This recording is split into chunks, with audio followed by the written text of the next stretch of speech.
Hello everybody, I'm Thomas. Welcome back to another Solo Gaming Sunday stream. This week, Derelict Delvers Edition, where I'll be playing Derelict Delvers. This is a space RPG that can be played obviously solo, like I will be playing today. It can be played with, I think, probably like up to 6 people. You could probably play with more, but there's like certain roles in the game that get assigned to different people. And yeah, I'm really excited to be playing this. I backed this a while ago. I don't even know what the site was. I think it was like a crowdfunding site. It wasn't like Kickstarter or GameFound. And I believe this was part of like the Zine month or Zine month that was going on. But yeah, I backed this and finally got a chance to read it over and play it a little bit. And it's super fun. So I'm really looking forward to playing it here today. Got everything kind of set up here. So yeah, I guess I will just go ahead and start going over the PDF a little bit, start reading through the rules, there's a bit of flavor text I can read right off the bat. And yeah, and then we'll go into character creation. And then after that, just start playing. So I also will, up at the top of the stream, quickly note that I do apologize if you can hear any background noise. There is, you might hear some car noises outside or something. Hopefully they don't come through my mic, but if they do, I apologize. It's kind of out of my control. But there'd be cars outside, so. All right, so Derelict Delvers is a game designed by Caesar Capaco? Caesar Capaco? I'm sorry if I'm completely butchering that name. But I will read a little bit of the intro text to give you an idea of what's going on. But a little intro text here. This reads, survive and thrive. And it says, we thought we had it all figured out. We ventured out into the stars with a purpose. We sought to learn, to discover, to make contact with other forms of life. We were the ambassadors of humanity, the trailblazers of a new age of understanding and cooperation. But we were wrong. We were so very, very wrong. It started with a few weird signals, some strange readings on our instruments. We thought it was just a glitch, some interference. But then the attack started. They came out of nowhere. These creatures, these monsters, they swarmed our ships, our stations, our outposts. They killed, they destroyed, they consumed, and we were powerless to stop them. We lost everything we had built, everything we had fought for, our homes, our family, our friends. We were the lucky ones, the ones who managed to escape, but we were left with nothing but our skills, our training, and determination. So now we do what we do best. We explore the galaxy, but not for knowledge, not for diplomacy. We're in search of resources and valuables. We delve into derelict ships, the abandoned stations, the ruins of our peaceful mission. We scavenge for supplies, we scavenge for weapons and riches, and we hunt for the monsters that destroyed our world. We are the Derelict Delvers, the last hope of humanity. We will not rest until every last one of those creatures is dead and every opportunity is seized. So that's a little bit of that. As long as there's cars in the outside and not in the game room.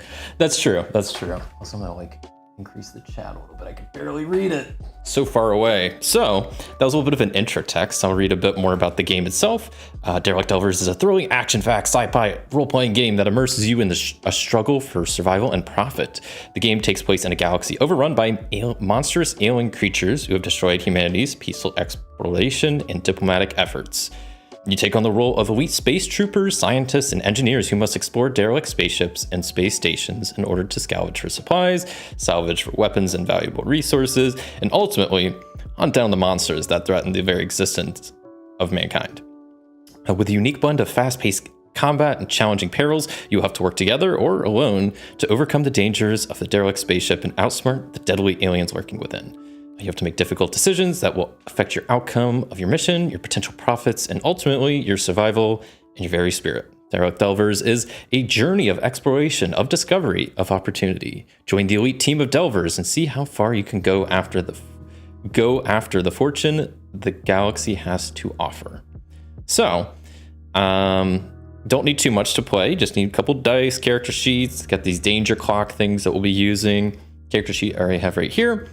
Yeah, they have a couple notes of some themes that may pop up. So there's gonna be some gratuitous violence, regret, personal horror, trauma, colonialism, isolation, hallucination, all that good stuff, you find in space. So character creation, we're just gonna smoke right along to this stuff. So your Delver, as you can see here, I have this character sheet with 2 characters. I'm gonna be playing 2 characters today. Just because it's kind of more fun that way than just playing one character.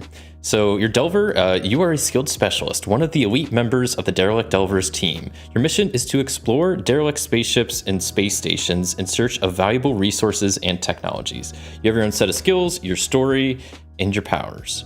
You are a trailblazer, a survivor, and an opportunist. You are a Delver. So the main thing to...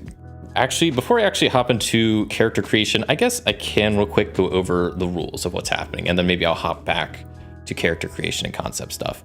So in essence, I mean, this is like I kind of mentioned and the game kind of described. This game is all about going into places, looting it up, and shooting stuff. Like, this is not...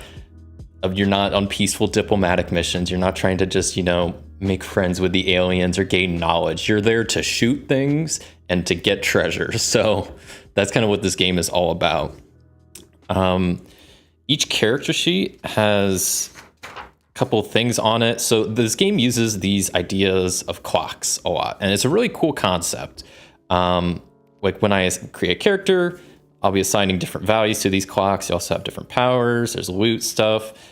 But in essence, the game works by your team of Delvers, which I'm going to be playing 2, like I mentioned, will be going to a space station and just exploring the place. It's pretty open-ended. So there's different like meta roles, which I'll kind of go over in a little bit. I'm going to be obviously doing all the roles, but there's different roles for the different stuff that's going on that normally people would generate. So somebody would normally generate like a space station, that like a type that you're going to be exploring, like a general, like kind of what kind of spaceship is this? And then there's a bunch of different tables. Mainly there's this table that shows like room layouts, so you can generate rooms and have like different shapes, and they're split up different ways. There's different like features you can roll for the rooms, decorations, and then inside each room will be 2 dangers, at least, probably more. And dangers can be one of 2 things. They can either be monsters or hazards.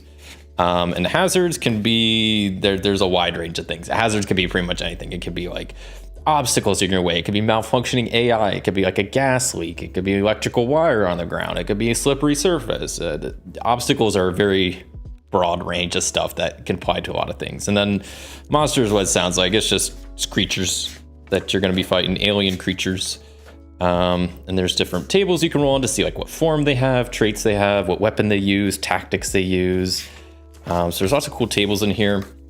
But essentially the game consists of you going into a room, kind of generating the details of the room and the hazards and whatnot, and then just fighting that stuff. You kill the things, get the loot.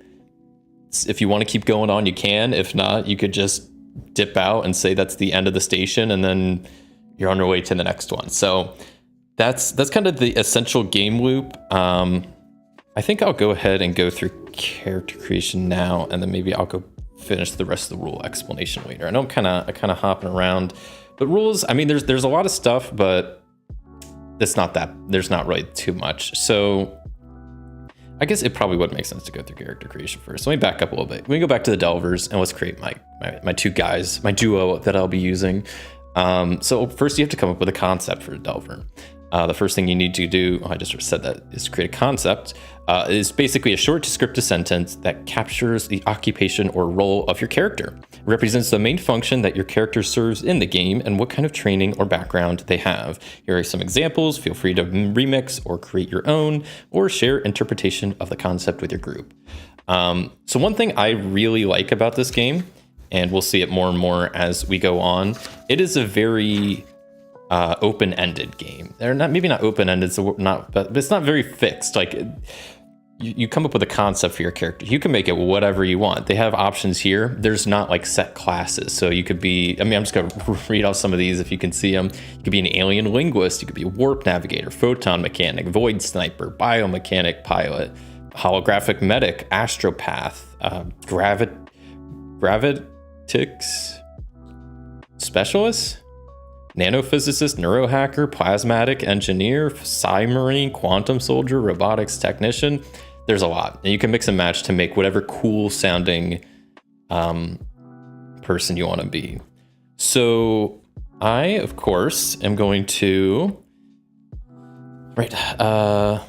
concept. So I'm gonna have one of my characters. Well, first I'll name them, and then I'm definitely gonna be playing with Marbash, and there's a little spot for pronouns. And then the concept, I'm gonna have Marbash be a quantum soldier because that idea sounds pretty cool. And yeah, I want to have a good soldier on my team. I think the other one I want to be a medic. So maybe I'll do something like a cybernetic medic, or like something cool, a biomech, a void medic. That would be kind of cool. I don't know exactly what that would entail. I don't want to just be a medic. Like you gotta be something cool. What do they have on here is for the medic? A holographic medic? See, I don't really like that. Cybernetic medic sounds too weird. I like a void medic. We'll do that. That sounds pretty neat. And they just use like the power of the void to somehow heal people. Gosh, that sounds pretty cool. And for this character, they are gonna be, their name is Mies. So there we go. Got a concept of a quantum soldier and a void medic is what my two characters will be. Moving right along to the facets. So facets, your character's ability are defined by 3 different facets. They're basically your different abilities. Not abilities, I'm thinking of a different word, but what defines your character? So you have frame, which is your physical prowess, endurance, agility, dexterity, strength. Determines how well you can handle physical tasks, yada yada. Focus, your mind, reasoning, perception, logic, concentration, knowledge, and self-control. Determines how well your character can handle mental tasks, such as solving enigmas, understanding complex information, or shooting with precision. And then the last one is flair. So your character can use your ability. Flair is to use your powers, which I'll go over here in a second. Your powers represent what your character can do that others can't. Flair basically determines how well you can do them. And how this works is each character has 3 abilities, and you have to assign a D8, a D10, and a D12 to each of them. So when I played before, I kind of neglected Flair a bit, and that came back to bite me. So I think for both characters, I'm going to make Flair their D12. And then since they're a void medic, I'm going to make their focus the D10 and their frame the D8. And then the quantum soldier, I'll make their frame the D10 and their focus the D8. So as you can see here, I might have to like zoom in a little bit. Let me see if this, okay, that works. Yeah, there's the little clocks from 1 to 12. And you basically like fill in the little boxes for whichever spot you want that to be. So D12 for both their flares, and then I just kind of did the D8 and D10s respectively for the other stats. So cool, we're on our way. Characters being made. Powers. Okay, this is the fun stuff. I mean, this whole game's pretty fun, but this is where you can be more creative. So powers are unique aspects of your character that allow you to perform impressive feats in action scenes. They can be anything from weapons to gadgets, stunts, training, talent, special moves, supernatural gifts. You can create up to 3 powers at the beginning, though you may choose just one and like come up with the others as you play. The most important thing about powers is it needs to be a cool idea, and you have to give it a name. And just think of like how the power can be used. So powers should allow you to basically do one or more of the following things. You should be able to like deal damage to enemies, heal yourself or allies, absorb or avoid damage, help overcome obstacles, create situational advantages, inflict negative conditions on enemies, or just like move characters around and enemies around. So assume your character has all the basic equipment to perform their delves, so powers are kept for the truly unique things you have or can do. But powers cannot be a push to solve problem buttons like insta-killing or just skipping challenges. So their efficiency will be determined by your dice roll.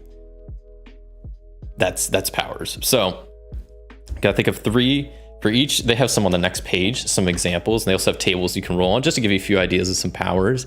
Stuff like a neuron interface, dragon's fury, nano regeneration, quantum duplication, plasma shield, gravity cannon, warp jump, telekinetic blast, energy blade, chrono blink, combat drone. You could this game lets you really be creative, that you could come up with literally anything you want. And just it's got to be cool. It's got to be a cool thing. So we got a quantum soldier here, Marbash. So I think they need a quantum blade. That just makes sense to me.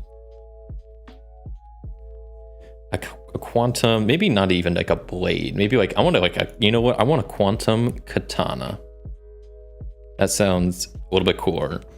So I definitely want a good melee weapon. If they're going to be more of the soldier type, they probably also want a ranged weapon. So maybe I will have like I'm gonna have a plasma rifle, just so I can do stuff at a distance. And then as a soldier, they probably want some way to heal. What do they have over here? Ooh, nano regeneration. I might steal that idea. That sounds pretty cool. What else could I do? Quantum soldier.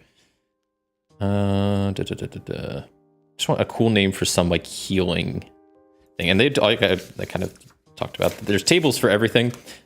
So there are a lot more powers that you could just roll on. So let me glance through this, see if I see anything cool. Energy absorbers. See, I want a cool like healing thing.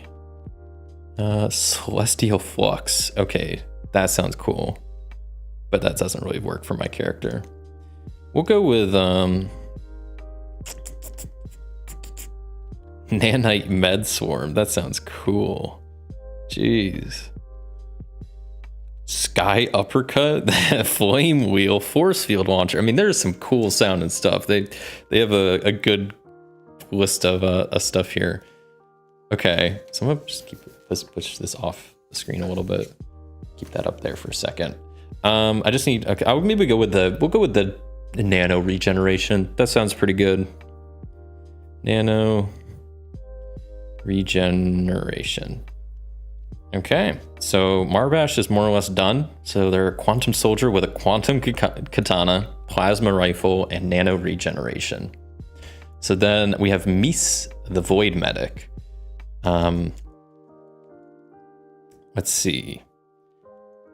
Ooh, I just saw on here they have something called void drain. I don't know what that's gonna do, but that sounds like a cool thing to do. So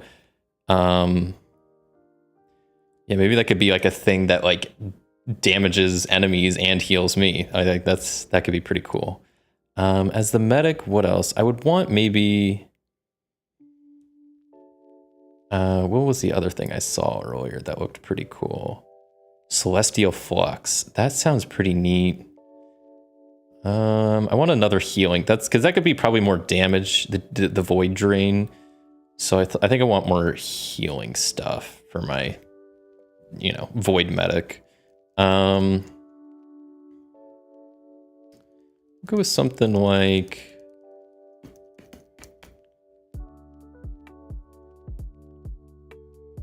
just looking at all the different options. There's a lot of cool names for stuff. I like the Celestial Flux. That sounds pretty cool. But that doesn't really say much about what it does. We'll go with sleep powder. I'm just trying to find something cool. I mean, they're all cool, but I'm trying to find like something that I want to use. We'll go with the. I don't want to stick around too long just doing this. We'll go with I'll go with Celestial Flux. Sure, that'll be their like healing. And I kind of want one more like, I don't know, because we have like a damaging, a healing. I kind of want some like utility, I guess is the word I'm looking for. Some utility thing. There's stuff like Fearful Aura. That could be pretty neat. I also saw, what else was there? Energy Absorber, meh. Maybe I'll go with the Telekinetic Grip. That could be pretty cool. It's like basically like a mage hand type thing. Mind Meld. Blaze Kick. Dang. Dark Energy Blast. That also sounds cool. Technoform. Ooh. There's a lot of options. Quantum Dash, Shadow Step. I'm gonna go with Shadow Step. That sounds awesome. Cool. So now I got my characters created. Got Marbash the Quantum Soldier with their Quantum Katana, Plasma Rifle, Nano Regeneration, and Mies the Void Medic with Void Drain, Celestial Flux, and Shadow Step. We're on our way. So that's the team, the whole squad. Next, we have to assign the meta roles, which I'm playing solo, so I will be doing all of these, but I'll quickly go over what they are. During the game, there are decisions that need to be made and tasks that need to be performed that aren't directly tied to your character. That's where meta roles comes in. An aspect of the game needs further explanation or detailing, the player with that meta role will come up with it. Each meta role comes with its own set of responsibilities. All of them should be assigned, even if player gets more than one. All decisions are still made as a group, but the meta roles are just to clarify who has the first and final say regarding the topic. I'll just quickly go over each of the roles. You have the Executioner, which comes up with the mission and the Derelict, decides where the group should go next, ends the mission, and handles judgment calls on rulings. There's the Cartographer that describes the rooms, the features, exits, connections, draws and updates the map. You have the Storyteller that describes senses, behaviors, and visuals, sets the mood and atmosphere, weaving lore and backstory into the discovery. You have the Artificer, whose job is to create the hazards and describe them and decide when and how they activate or react. You have the Spawner that creates the monsters, describes them, decides how they attack, defend, react, move, and behave. And last but not least, the Keeper role assigns loot to characters, decides when to take a rest, and takes care of upgrades after the mission is over. So normally if you're playing in a group, each person would kind of have a role, but I will be doing everything. So that's that. So going over the main way to do stuff in this game is through checks. So for frame and for focus, they basically work the same way as detailed here. And how it works is you grab your frame dice. So whichever character, whatever spot I have kind of filled in, that's with frame dice. For Mies, it's a D8. For Marbash, it's a D10. You roll it up. I got 2 in this case. And then you would consult the little chart over here. There's also a spot for loot dice that you can fill in here. If you want, you can use loot dice that you get throughout the game to use on a roll like this to help you out. There's also boons, which are kind of an abstract idea of either giving yourself an advantage or giving the enemy a disadvantage. So if you were to do something like give yourself an adrenaline shot, that could be a boost, that's a boon that's good for you. Or if you have like a freeze ray, you freeze the enemy, you also have a boon, but that's just more narratively like a bad thing for the enemy. So you can grab any boon dice and you basically can roll everything together and then you look at each result individually.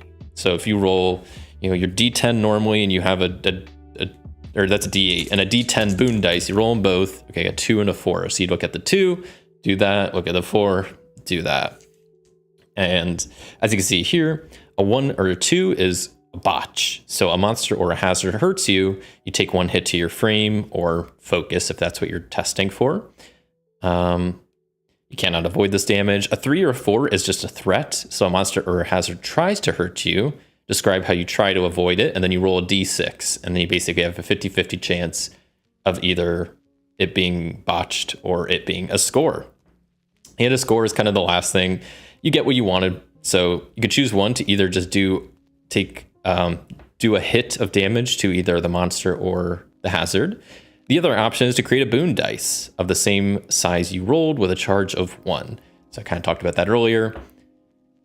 Boon dice is something you can create. So let's just say, for example, like, just to throw something out there, like let's just say you're fighting this alien, right? And so you want to maybe give yourself a better position when you attack them. So maybe you're like, I'm going to shove them to the ground so they're prone. So you have maybe a better chance of hitting them. So you could do like a frame check. And if you scored, instead of doing damage, you could give yourself a boon dice. So then the next time you attack them, you get that extra dice. And that's kind of how narratively you could represent them being prone and you now having an advantage against them. So that's kind of how that works. And then if you get the highest number on the dice, that's considered an ace, where you get what you want and more. So of the 2 options here, you can choose 2, and you can choose the same one twice if you want to. So frame checks and focus checks work pretty much the same. There's also a check you could do called a dare check. So you make a dare check whenever you would attempt a frame or a focus check, but you want to show off and perform some sick moves.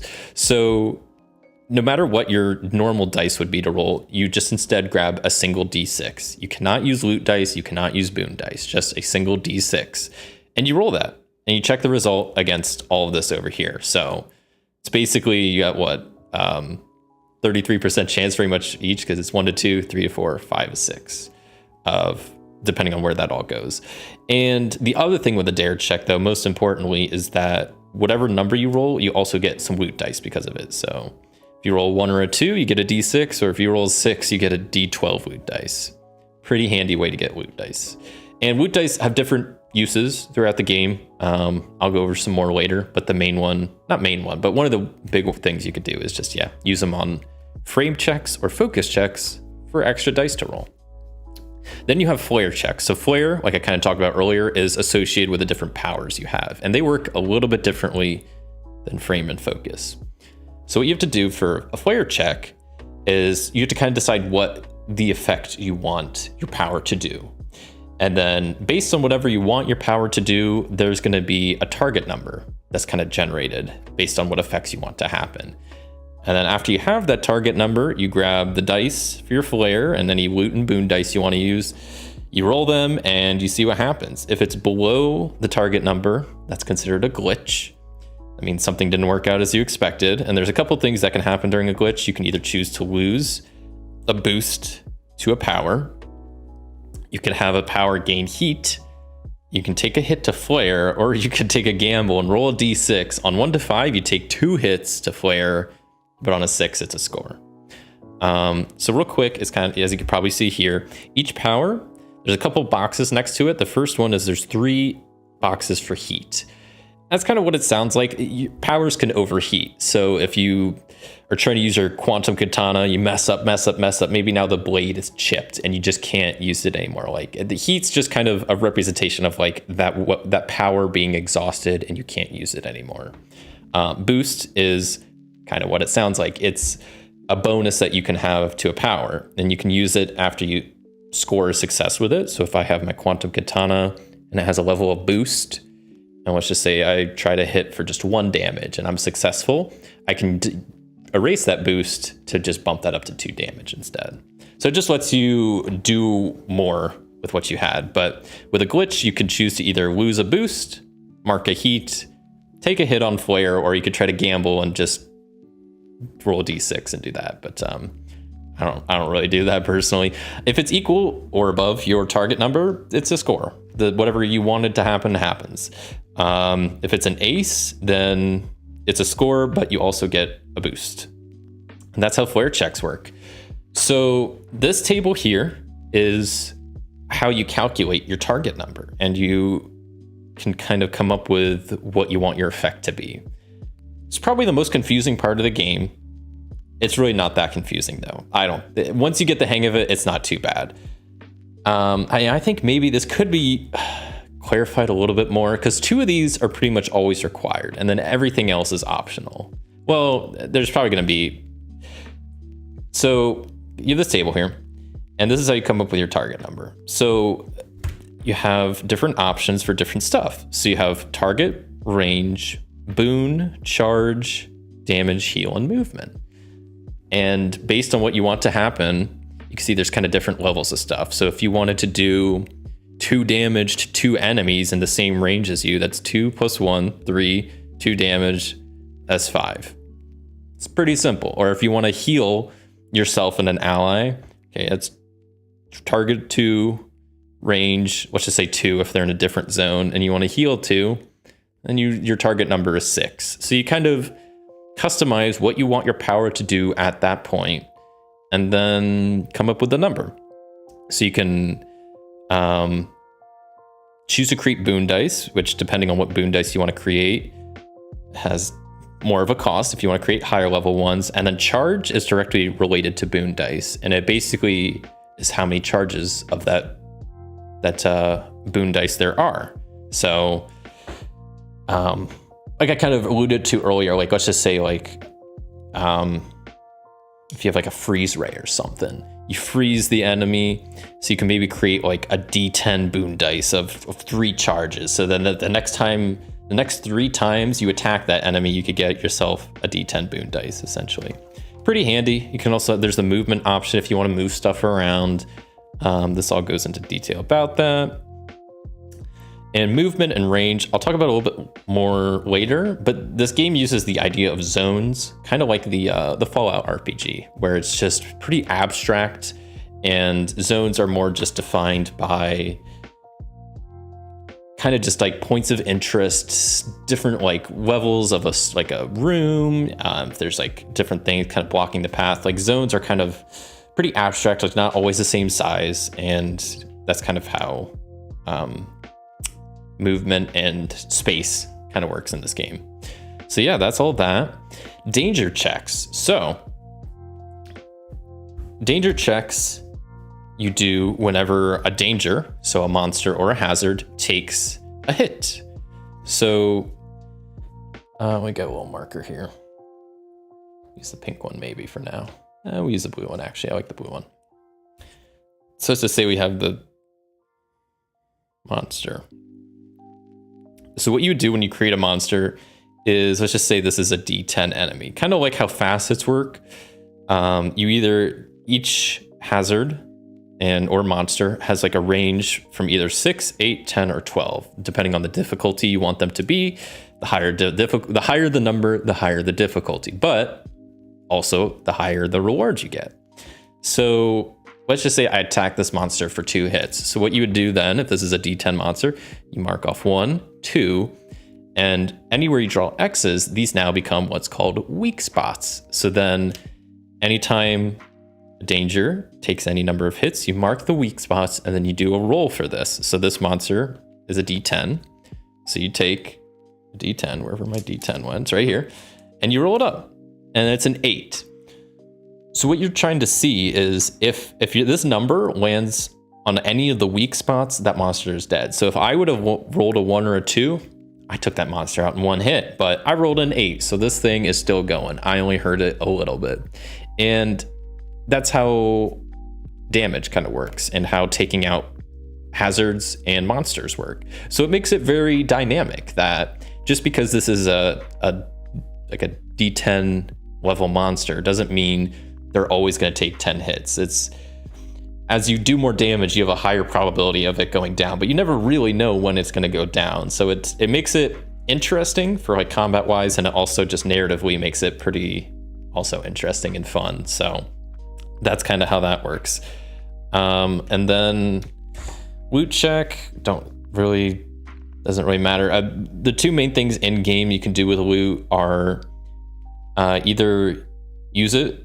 If a disposable piece of gear that could help with an action, you can just use it to gain a boon dice, like I kind of talked about earlier when doing pretty much any of the checks besides a dare check is when you can use a boon dice. And the other thing you can do is use it as a single use power. So you'd calculate your target number normally and make a flare check using your loot dice instead. I don't usually do that too often, but it is an option. Hit checks are what happen for your character. So let me erase this real fast. My little example monster, get out of here. So kind of like how I just showed how monsters work, whenever they get hit, you draw an X in the lowest one, and there's stuff that happens. That's kind of how your abilities work, your facets. So anytime you take a hit, you always mark the lowest number on that. And then you don't do a check kind of like for monsters you do after, but let's just say I take a hit on focus. So then I draw an X through the 1 on focus. What that means is now anytime Mies does a focus check, if they roll a 1, bad stuff happens pretty much. It's just, it's a weak spot that you now have. And then whenever you do a check and you roll that number that has a weak spot, it's not good times. Pretty much one of two things happens. Either your character is just taken out, you're out for the rest of that room, not the whole mission, but just that room, you're just knocked unconscious. The other option you do have is you can power through it and take what's called a wound. Wounds are tough. They're not good, and they're permanent. Like, you can never get rid of a wound. So ideally you want to avoid wounds, and there's this whole table that if you have a wound and then you roll that number when doing a check, bad stuff happens. Because bad news, that wound of yours is actually infected with alien DNA. Delvers call it the bug. It is untreatable, although it isn't contagious. It sure spreads, and it hurts in very specific ways. So wounds are bad. There's table that you can roll on. You just don't want to deal with wounds. There's rules for retreating. There's rules for resting. So after you clear out all the dangers in a room, you can choose to rest. And this is one of the main other things you can use loot dice for is you can spend loot dice at the end of a room to try to regain either you can erase hits from your little facet clocks, or you can choose to cool down heat on any of your powers, depending on what roll you get. So if you roll 1 to 2, you can only erase 1 hit on any facet, but 5+, that's 3 hits or 2 heat you can kind of erase. So it's pretty neat. That happens at pretty much after every room. Then after you finish your mission, there's like fix check. So this is the last kind of thing you can use the loot dice for. What's nice is after your mission's over, you do clear all hits on your facets, but not wounds, because wounds are permanent. They never go away. You're stuck with them. So don't get a wound. But during a fix check, you can spend any loot dice to roll them up to get what's called fix points. And essentially, you can spend fix points on one of 3 things. You can either cool down heat on one of your powers, you can add 1 boost to any of your powers, or you can create a new power. So you can see down here, there's spots for extra powers. So, and you can see here, there's different prices for each thing. So 2 points for cooling down, 4 points for adding a boost, or 8 points for creating a new power. And that happens at the end of the mission, just lets you kind of upgrade your character. So the gameplay loop, it always starts with a mission. The game starts as the executioner receives a message from the Delvers HQ with their next target. The order is clear: kill everything that moves, salvage anything that has value. The executor may roll some derelict tags to define the spaceship or station, along with its general appearance and condition. They describe it to the group in the form of a briefing from sensors reading as the team approaches it on their vessel. The storyteller may come up with fragments of the backstory of this place that help with the help of mood tags. And then once you kind of have that out of the way, you just hop right into it. You just jump straight into the action where you enter the derelict. The cartographer describes the entrance and creates the room, where you kind of create the room layout, the appearance of it, the shape. You sketch it down, and then you divide the room into at least 3 zones. And yeah, that's the storyteller can add extra details for, like, you know, senses or your smell and sounds and texture and lighting and all that good stuff. The artificer and spawner may have some suggestions depending on what they want to do. And yeah, each player has a token. And so zones are, I kind of talked about them earlier. They're abstract divisions of a room. They simply indicate that it requires a movement to go from one zone to another. And the main thing is they'll be split up by like a single line, though you can have zones that are hard to move into that are just 2 thin lines, or you can just draw a really thick line that an area is blocked and you just can't move through it. So that's kind of how rooms work. They have a lot of great examples in here. I'm just skimming by us because, like, I don't need to go over the examples. Geez, I just looked at the time. I've been going over these rules for a while. Almost done though. I was like, that can't be right. I've been talking for a while. My bad. Dangers. So I kind of talked about them earlier. Each room must have at least 2 dangers. So either monsters, which are like the aliens, or hazards, which are traps, obstacles, barriers, strange phenomena, chemical and electrical perils, fragile structures, malfunctioning machinery, leaks, erratic bots, breach structures, hazardous environment, mysteries, disturbance of the senses, alien flora, weird AI behavior, and so on. So hazards are very general, very broad. They can encapsulate a lot of stuff. And yeah, like I said, each room needs to have at least 2. Normally, I like putting at least 3 in a room just to spice it up a little bit. And each danger is assigned a danger dice from basically D6 to D12. So you kind of can signify how hard or easy the thing is. And as I kind of talked about earlier, the higher the dice it is, the harder it is to defeat. But also, once you kill that thing, if it's like a D12 level monster, you get a D12 loot dice after you take it out. So things are harder to kill, but you get better loot for it. That's pretty much all I need to talk about there. Hazards, kind of talked about monsters. Yeah, I will quickly note, by default, you never encounter other humans on a derelict. Your group may decide otherwise, but keep in mind there are no rules covering peaceful interactions. So pretty much on a person's turn, they have 3 actions. And your 2 main things you could do as an action, you can move 1 zone, or you can perform any facet check or a dare check. Some things that don't count as an action are performing any other checks that's not a facet or dare check. By this, I'm pretty sure that's just talking about like danger checks and stuff like that. Moving inside the same zone doesn't require an action. Also, like switching weapons or speaking, that doesn't require actions. Facet checks kind of went over earlier. They're the way to overcome dangers of the room. They're either frame, focus, flare, or dare checks. Yeah, you want to declare your intent. If you're using a power, you do a flare check. Yeah. Danger actions. This is pretty important. Dangers don't have a turn. They only react to players' actions. I like this way of combat a lot. It's kind of, if you've played like Ironsworn or Starforge, this has a very similar way of like, enemies don't really have turns. They just react to what you do, which I think is a pretty cool way of doing it. Yeah, so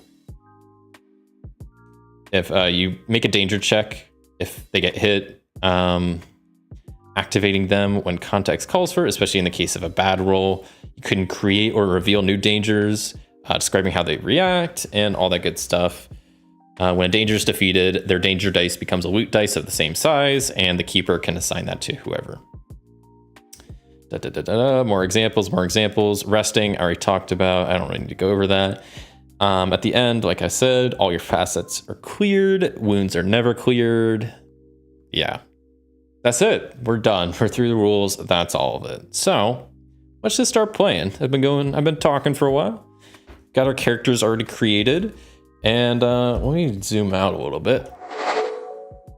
Okay. So I'll place this a little bit more off to the side, because we're gonna need some room down here.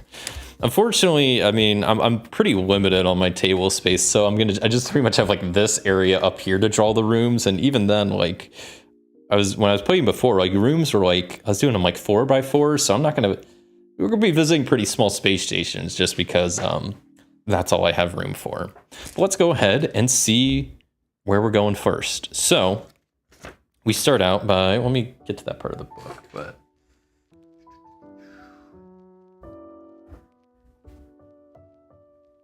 so the derelict tags is what we want, and each derelict will have like a major role, and then you have some sights and readings. So we'll do 1 roll for the major role and 2 for the sights and readings. For any table in here, you always roll a D6 and a D8, and the D6 is always the first digit. So that's 25. So this first space station is going to be something to do with robotics and AI. Pretty cool. What kind of sight, or what kind of like readings do we get from our equipment as we approach this thing? We get, interesting, we get readings of glowing cracks. And then we also get readings of 22 mysterious energy fields. Okay, so we're rolling up to a robotics and AI thing with glowing cracks and a mysterious energy field. Cool. that's kind of where we're starting. And then we're just gonna hop right into the action creating a room. So I always like starting with the room layout just because that makes the most sense. So 25 is what I get. So I'm in this type of room here. So I will start with drawing it. I'll go like right here. And this is like, I said, like I'm gonna create it like I'm gonna try to do like 4x4 rooms just to, I have to like zoom in a little bit, but hopefully you can kind of see that. And so let me draw those 25, so that's that one, right? So we have kind of like a line here and like a rectangle and like a rectangle. And then while I'm still drawing the layout, let me quickly, I like rolling a D4 to see how many exits there are. And I like doing just 3 max. So if I roll 4, I just keep it at 3. So we'll say there's a big door here that we're entering in. And then maybe there's like a set of double doors up here. And then maybe a single door over that way. I might need to zoom in on this or use a different marker. Let me see if I can. That was not where I wanted to go. Oh, that's just a little bit out of frame, ain't it? I bet this one's not much better. It's like right between my two different views. That's a shame. All right, sorry, I just zoomed back out. My bad. Yeah, hopefully that's pretty viewable. I might have to like turn down the lights a little bit. It's too bright. Maybe that's the problem. Maybe that's not the problem. But hopefully you can kind of see it. Obviously, I'm not gonna add too many details, so it's not super important. It's more just kind of like where stuff is laid out. So then for the room, there are some tables you can roll on, which I think I already went past, mainly describing the room type, features in the room, and decorations of the room. So the room type in this, just as a reminder, we're in the derelict itself is something to do with AI and robots. We got readings of glowing cracks and strange energy fields. So this first room is 54, which is, we're in a medical bay. Okay. And then what kind of features we got going on? So 42, alien technology. Okay. And 31, decapitated robots. Man, couldn't have planned it better myself. So we're in a med bay with alien technology and decapitated robots. So I think also, we'll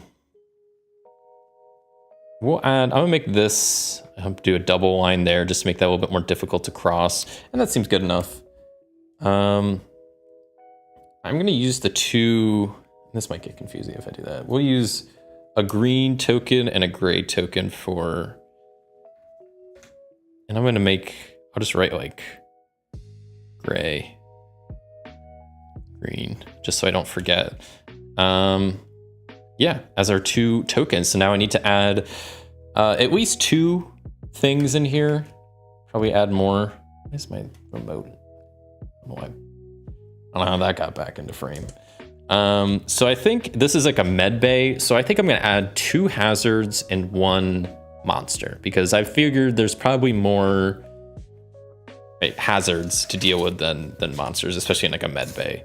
So I'm gonna roll on the perils table and get 54, which is reactor leak. Ooh, that's no good. And then I'm gonna put this right here for now as I start jotting these down. So reactor leak. And there's also like actions and status you can roll on, but most of the time the perils just are good enough to describe it. So a reactor leak, I feel like that's not gonna be good. So I might make that a D, at least a D8, maybe a D10. I'll make it a D10 hazard, because that's it's not something you want to mess with really. So then next up we get 12, which is blocked vents. Ooh.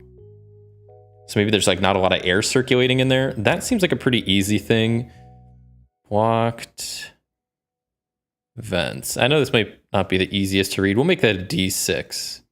So we got D8 or D6, a D10, and then maybe just to make it like pretty rounded, I'm gonna add in a D8 style monster. So let's create a creature that's roaming around this medical bay. We have I'm gonna roll twice on the forms. So it is some sort of android. Gosh, this is good.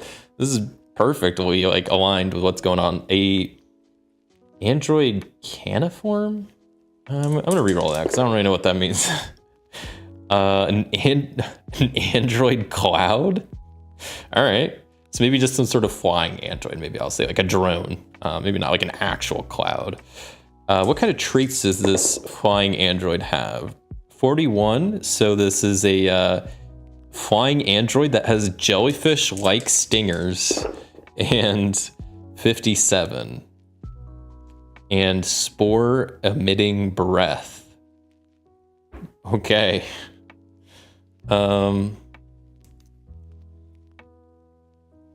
Robot. I'm just gonna write robot cloud, even though it's not really a cloud. It's like I'll make that a D8. Just so we have a D6 challenge, a D8, and a D10. Normally I save D12s for the really hard stuff. So those are our three things. Kind of slide that here so hopefully you can kind of see them still. And we're almost set up. I just need to, I'm gonna place these other little tokens around. I'm not gonna use the green one unless I have to. So we'll say the reactor leak. We'll make that one the orange. And we'll say that one of these rectangles is the reactor. So we'll say that's the one that's leaking. I'll just quickly write down OR in the corner just for the color I'm using. Purple, we'll make this the robot cloud jellyfish spore emitting thing, and then blocked vents. We'll say that the vents are maybe on like this side here of just like the air circulation that's not working super well. So A, it's hard to breathe, and B, this thing is emitting, what was it? Has spore emitting breath. That's not doing us any good. And with that, we're ready to actually start playing. So Marbash, the Quantum Soldier, and Mies, the Void Medic, have rolled up into this AI robotics spaceship, and we find ourselves in the med bay where we have to deal with a reactor leak, blocked vents, and this flying robot with jellyfish-like stingers. So either of them can go first, and I might have Marbash go first just to try to take out see if we can do some damage on that jellyfish, the robot, the flying drone jellyfish thing. So I'm gonna have Marbash. Well, okay, it's harder to get up there. So I think like maybe there's like a ladder they have to climb. So yeah, he's gonna spend, normally you spend one action to move between zones, but I'm gonna spend two because I made it that way. And then Marbash is the last action. Now that he's in the same zone, we'll say he's gonna go up to this flying robot thing, and he's gonna pull out his quantum katana and try to slash at it. So since I'm doing using a power, I'm gonna be doing a foyer check, which I'll be using a D12 for, but first I need to figure out what my target number is gonna be. And so this is a really cool thing about powers, is they can change depending on what you want. So like this quantum katana, I could try to just hit one target and hit them lightly, or I could try to swing and try to hit multiple targets and do like a lot of damage. Depending on what you want to do, obviously it gets more difficult the more stuff you want to do.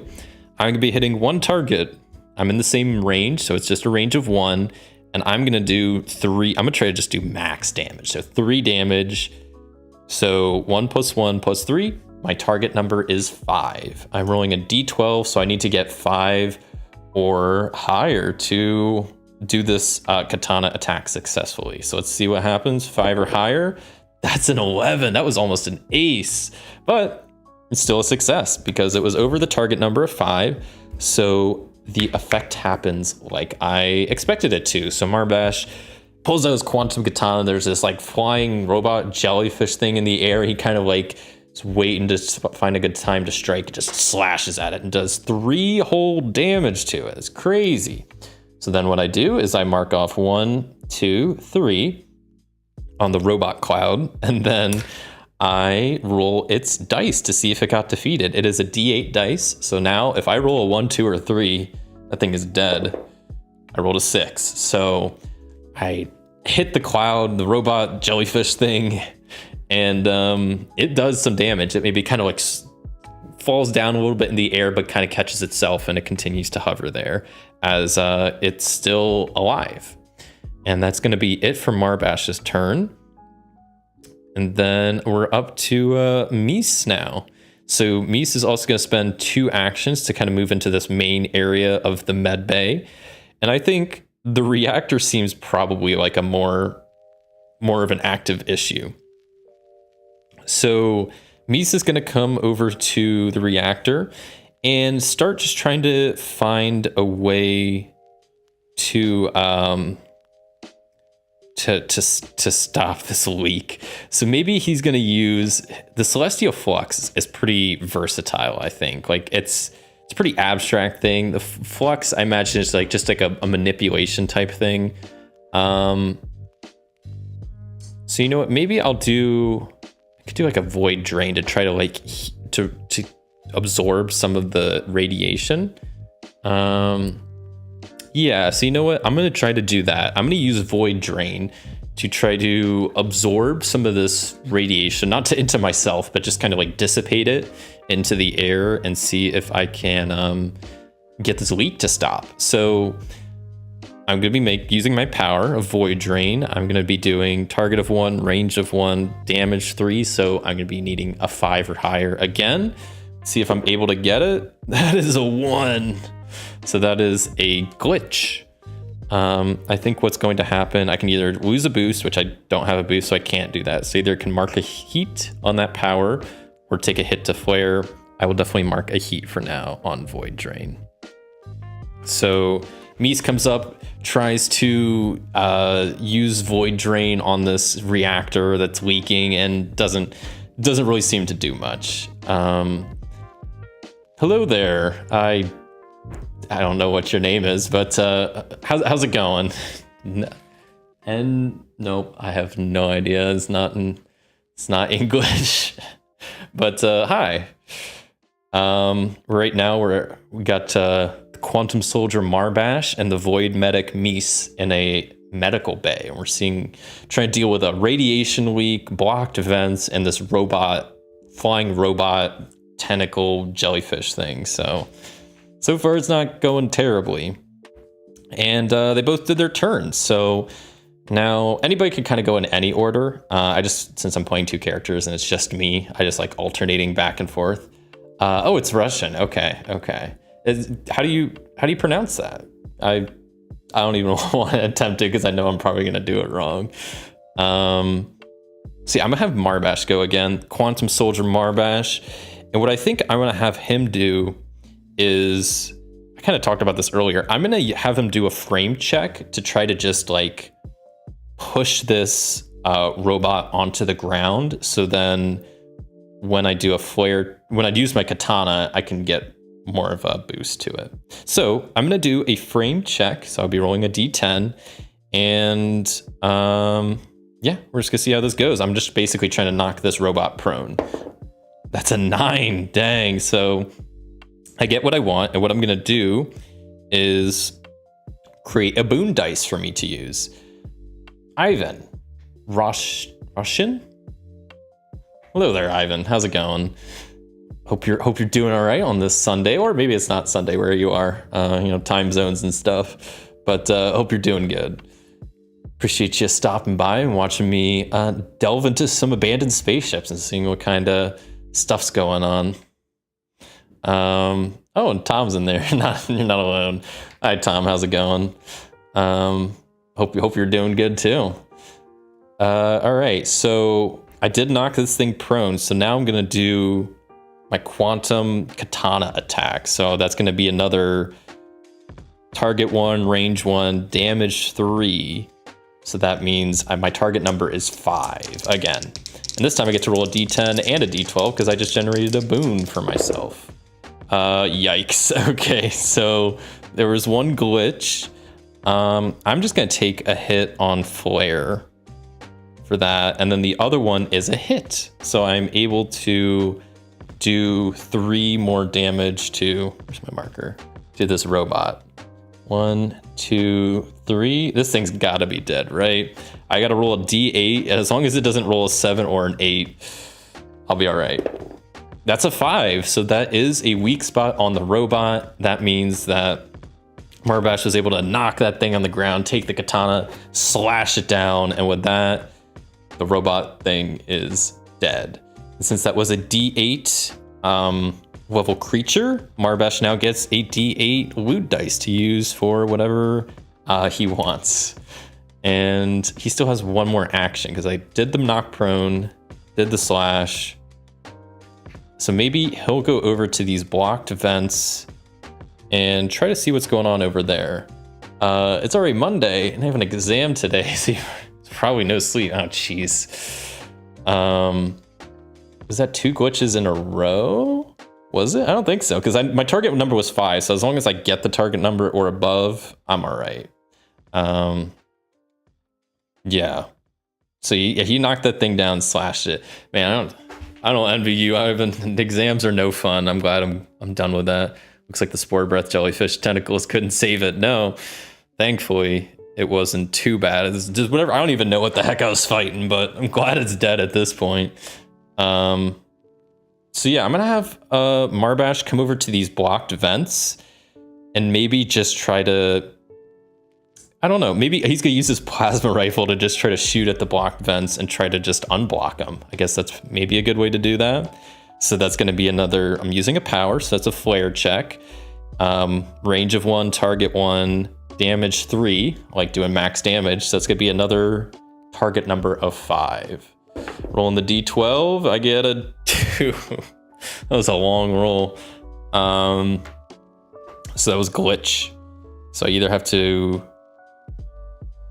oh, and thankfully that was almost a weak spot too. Oh man, I'm gonna take another hit on flare. So now Marbash has 2 hits on flare, which isn't good, but it's now Misa's turn.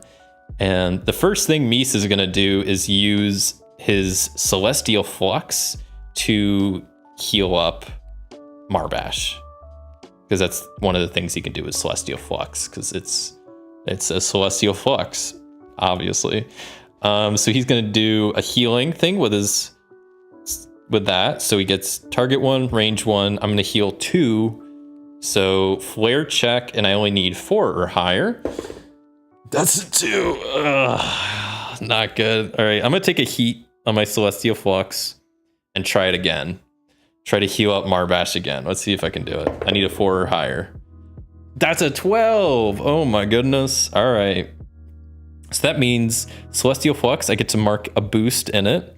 And then I get to heal Marbash for 2, so I can erase both of their hits on flare. Fantastic. I didn't want to have to deal with that. Mies has 1 more action. He's still right next to the reactor. So I think he's going to use, maybe I'm gonna try Void Drain again. I think there's a good chance I could get that to work. So range of 1, target 1, damage 3. So my target number is 5. See if I can do this. Not good. All right, Void Drain is not doing me too good. That's another heat on Void Drain. Okay. Well, that's it for Misa's turn. As at least he was able to heal up Marbash a little bit, but not able to do much else with their turn. I think I'm gonna have Marbash try to shoot at this blocked vent again with his plasma rifle. So that's gonna be another D12 test of, I need to get 5 or higher. Let's see if I can do that. That's a 9. So we are chilling. Marbash points his plasma rifle up at the top, shoots some of the blocked vent away, and let's see. So I marked 3 hits off there. Let's see if that shot was enough to unblock the vents. So if I roll 1, 2, or 3, the vents are good. And I rolled a 4. So he kind of shoots up at these vents. Some of the debris falls away, but there's still enough clogging the air duct that there's not air circulating in here right now. So it's still pretty hard to breathe. Maybe there's a lot of dust in the room. There's probably still some of the spores from that robot that was breathing spores and stuff. Like, it's kind of weird. Okay. We know what that worked pretty good. So let's just shoot it again. He should still have, what, 2 more actions? Just solve everything by shooting. Why not? So this would be another 5 target number. I got a 10 this time. This time I don't even need to check if it's defeated because 1, 2, 3, blocked event is cleared up. As he shoots up again at it, more debris falls down, and this time the air, these guys are just rolling over the place. All right, stop. And then he gets a D6 loot dice. Pretty cool. D12 doesn't seem to like you. Well, it's got its moments, you know. It wasn't doing great earlier, but it's coming back around. Okay, so then Marbesh has one more thing he can do. Maybe he should shoot the reactor leak. No, I don't think he could just keep shooting his problems away. Ooh, maybe he could use this nano regeneration on the reactor leak to try to heal that up, because nobody has any damage on their facets. I think I missed it when you were explaining it earlier. Is there any sort of game clock or time limit running? Is there any game system applying urgency? No. And that's one thing. It's pretty open-ended. So at the end of each room, after you clear all the dangers, you could do the rest action where anybody that's unconscious comes back to life, and you can spend loot to heal up. At that point, because I kind of talked about there's like the different meta roles. At the end of each room, I think it's one of the meta roles, the keeper. Basically, somebody decides whether you keep going or not, and you kind of just like at the end of each room check in with how the rest of the group is feeling and see if you're like ready to stop the session or if you want to keep playing. And if you want to keep playing, you know, you can either hop out of that station. It's very open-ended. So like a station could be as small or as large as you want it to be. That's just kind of up to whoever has that meta role, which I think is I forget which role has that. The cartographer is the one that's drawing it out. But yeah, it's very, it's there isn't. The only urgency you have is just like, you know, you could die, you could go unconscious, but then at the end of the room, you could come back to life. And wounds are the main thing of like, you want to avoid those at all costs because there's no way to get rid of those. And yeah, once the mission's over, then there's certain stuff you can do with like the fixed checks to spend your loot dice to upgrade your powers or get boosts to powers. But yeah, it just kind of ends whenever. Like personally, I plan to like end a station whenever I kind of just run out of room up here. I'll probably be a bit sooner than that. But yeah, it's pretty open-ended, which in some ways I like, some ways I don't. But this game it seems very open-ended with like a lot of the powers and the concepts. It's what lets you be creative. So that's, I think, what they're going with this is like they don't have any set size or like certain things. You kind of just do whatever feels right. And like, you know, maybe if you're in a final room, you have some extra bad enemies there and it's kind of like a final boss fight for this like station before you kind of just clear out of there. I'm sure there's like an oxygen limit or some sort of equivalent to eat. No, yeah, oxygen limit, thankfully not. No, there's nothing like that. Yeah, just the main thing is your health. Like getting wounds is real bad. So that's kind of the main thing to like look out for. But yeah, I'm also pretty new to this. I've only played it like once or twice before today, so I'm still learning as I go. So I think I have the rules pretty much figured out, but I also might misspeak on that, on some stuff. But yeah, now as far as like, yeah, there's no like oxygen, and there is oxygen in this room now that I cleared out this block vent, so I got that going on. So yeah, I think Marbesh still has one more action, so I'm gonna have him use the nano regeneration power to try to patch up the hole in this reactor leak to see if we can get something going there. So I'm gonna do target 1, range 1, heal 3, which is the same as like damage. It's just narratively a little bit different. So it's another target number of 5. Let's see if Marbash can use nano regen on the reactor. I got a 4. So we'll say that nano regen's starting to overheat a little bit. That's it for Marbash's turn.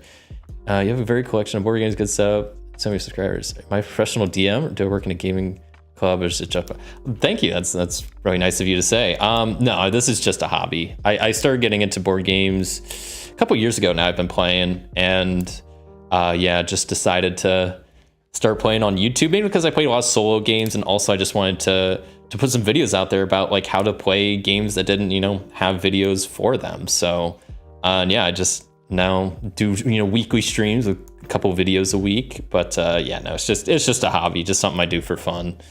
So yeah. Yeah, I know I got a fair number of board games behind me, and there's like a couple more you can't see that are a little bit lower on the shelf, but I've also tried to like not get any more than these couple of shelves behind me. It's really try to limit myself to just what I have back here is pretty much all I have. So, but it's still a lot. Like it's still like probably close to 100 games. There's a lot of small ones. You have like a little drawer full of like button shy games that are just wallet size. So yeah. Okay. Well, Marbash wasn't able to do nano regen. So you know what? I'm gonna have Mies do a focus check to try to look around for some control panel that he could maybe try to just shut this reactor down, and seeing if he can just like stop the leak that way. So I'm gonna have Mies do a focus check. It's a D10. So I basically just need a 5+. That's a 10. That's an ace. Okay. So we'll say, yeah, I'm able to find what looks to be a control panel type thing. And let me move these out of the way so I can come over here and mark off 2 hits on this reactor. Nice. So I'm able to find what looks to be a control panel, and I start pressing buttons and seeing if I could just get this reactor to stop leaking. So I need a 1 or a 2. That's an 8. So this reactor's radiation's still pumping out. Still no way to turn it off yet. Your playthroughs are really good. You're good at articulating thought process while playing. I've been enjoying your Arkham campaign. Oh, thank you. The Arkham campaign's been really fun. It's one of my favorite games. It was one of like my first like big solo games. So yeah, I'm glad you're enjoying that, and appreciate the kind words. Glad I come through pretty clearly, because I don't really plan like any like stuff. So like I don't have any scripts or anything. Like I kind of just like when I'm going through rules, I'm just winging it. When I'm explaining like doing my intros or outros, I'm just kind of winging stuff. So maybe that's not a good thing, but I've been getting by this far. Roughly estimated the scope by the number of videos. Oh, okay. Yeah, I've put out a fair number of videos. But yeah, no, Arkham, I definitely enjoy it. I plan to do more campaigns in the future, because I have at least a couple of the campaigns. I have the first 4 or 5, so like all the return 2s, so that could be like a whole separate thing. But yeah, I like Arkham a lot. But yeah, so what was going on? So that was Mies, right? He was looking for a control panel, pressing buttons, reactor still on. We got an ace, which was nice. Okay, so maybe I'm gonna have Mies try to do his void drain again. No, I don't, because that's gonna overheat. Shoot. How do I get rid of heat? I can't do that till the end. Maybe I'll have him use Shadow Step's not really gonna help me here. I'm just gonna do another focus check to just try to mess with the control panel and wires more to see if the reactor can be shut off that way. So I need okay, well, a 3 to 4 is a threat, so I have to roll a d6 to see if I succeed or not. That's a 3, which is a fail. So I take 1 hit on, what is that? Focus, because I was doing a focus check. I don't know if that's what I said. Put an X through that. Mies should have 1 more action, and I'm gonna do just 1 more focus check to try to shut down this reactor by looking for some shut off or just way to easily turn it off. So I need to basically get a 5+. That's a 3. That's another threat. So let's see if I actually avoid the threat or not. That's a 6. Okay. threat was avoided. So maybe I'm like punching control panels and buttons and stuff. And so in the process of doing that, I have to get pretty close to the reactor. So like I'm almost going to take damage, but then I don't. And I'm able to do another damage towards the clock over here. And I get to re-roll my D10. Let's see if I roll 1, 2, or 3. Was I able to shut off the reactor? That's a 10, so no. I'm pushing buttons, trying stuff. Misa's just like bashing at the control panel and nothing's happening. This reactor radiation is just pouring out. We're back to Marbash. So Marbash is going to maybe try to, he's gonna come over here, the reactor weak. And he's gonna do a frame check to see if maybe he can try to either just to block wherever this radiation's coming from, like push some stuff in front of it just to stop it from like the radiation from coming out. Obviously it's not gonna be perfect, but at least to help slow it down maybe. So I'm gonna do a frame check, and I'm mainly trying to just create a boon dice. So let's see what happens. That's an 8. An 8's a score, so I can create a boon dice of D10. Cool. So then with this boon dice, I'm gonna immediately use it, and I'm gonna have Marbash use his nano regeneration. And let's see if we can use this to stop this radiation weak. So I'm gonna try to heal it for, we'll go 3. No, we'll do the all 3. So range 1, target 1, healing 3. So my target number is 5. I get my D10 boon dice. Let's see how this goes. Ooh, double 9s. That's great. So I said healing 3, right? And those both hit. So that's crazy. 1, 2, 3, 4, 5, 6. Dang. There's still a chance though. Is this reactor leaking? There's a 1 in 10 chance. If I roll a 10, I'm gonna scream. No, I rolled it right out of the dice tray. That doesn't count. Okay, it was a 9. But yeah, no, Marbash is really focusing.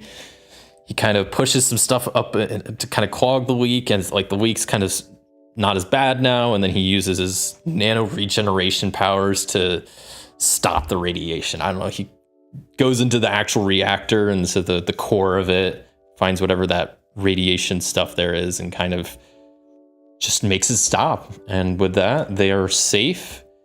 And we'll give that dice to me since they didn't get any. And with that, the room is clear. First room down. All right, so now we can do rest checks where if people were unconscious, they would come back at this time, and then we can spend loot dice to heal up or cool stuff down. I think I'm gonna have Marbash give Mies the D6, and then Mies is gonna use the D6 to try to heal up a little bit. A 3. A 3 on the rest check means I can erase 2 hits on any facet or cool down 1 heat on any power. So I'm gonna cool down a heat on Void Drain. So now there's only 1 heat there. Okay, I don't want to spend my other loot dice. I just want to save up the rest to hopefully get some cool upgrades once we actually leave the station. But yeah. Grat's room cleared. Yeah, 1 down. Who knows how many to go? And that was just the medical bay. So I'm kind of worried what's to come next. Currently trying to write a sci-fi company in a slightly modified GURPS. But there are no normal rules for boarding and in-ship combat. This game looks very interesting. So further, maybe I'll learn something. Oh, GURPS I've heard really good things about. I've always wanted to try it. Maybe I still will at some point in the future, but I've also heard it's pretty intimidating. Like it has a lot of rules. I've heard there's maybe like simplified versions, but yeah, no, this is pretty cool. It's very, it's leaves a lot for like interpretation and lets you be creative. There's not too many crunchy rules here, but I really like the systems with the clocks and the rolling for the loot dice. I think it's pretty cool once you kind of get the hang of it. Or like the weak point system, it's more engaging. That's chipping away at some of those points. Yeah, exactly. I do too. And then a lot of the ways you can like spin it narratively, where if like, you could take out an enemy in 1 hit and you could just be like, oh, you just got a headshot. Or if if it takes you like every single time, then you could just kind of like narratively figure out like what happens. I think it does make it a lot more engaging and interesting, just because it's not just, yeah, like you said, you're not just chipping away at 1 HP, and you know every time, oh, if this is a D6 thing, it's going to take 6 hits. Like, that's not always the case, but it could be. Cool. On to the next room. So what's cool is you can kind of look down the hallways and get an idea of what's to come. So you don't actually have to head down there yet. So we'll do, was it nature and topic is what they normally like to roll. So we'll look at this big double door that's over here first and see what kind of, like, what's down the hallway, what looks like is ahead. And we're getting, it looks unnatural and experiment are the 2 words we get. So some sort of unnatural experiment lies ahead.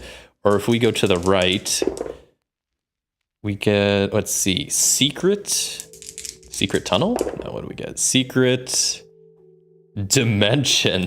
Oh boy. Unnatural. Secret dimension sounds pretty cool. I feel like I need to go see whatever the heck that is. Yeah, I think I might go down this right door and see what secret dimension is. Maybe we can like loop back around to whatever that room was.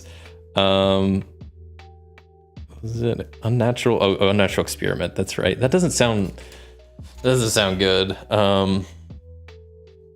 Really nifty visualization with the dials. Play different dice too. Yeah, no, it's a pretty smart system that they came up with. It kind of reminds me. It reminds me a lot of like Ironsworn, Starforge. If you've ever played those, where you know you have like a progress roll, and as you get more like hits on the roll, you can make a check, and it's like you don't always have to fill the thing up. There's a chance that you could just do it without doing that, and that's kind of what this reminds me of, but it's obviously a little bit different.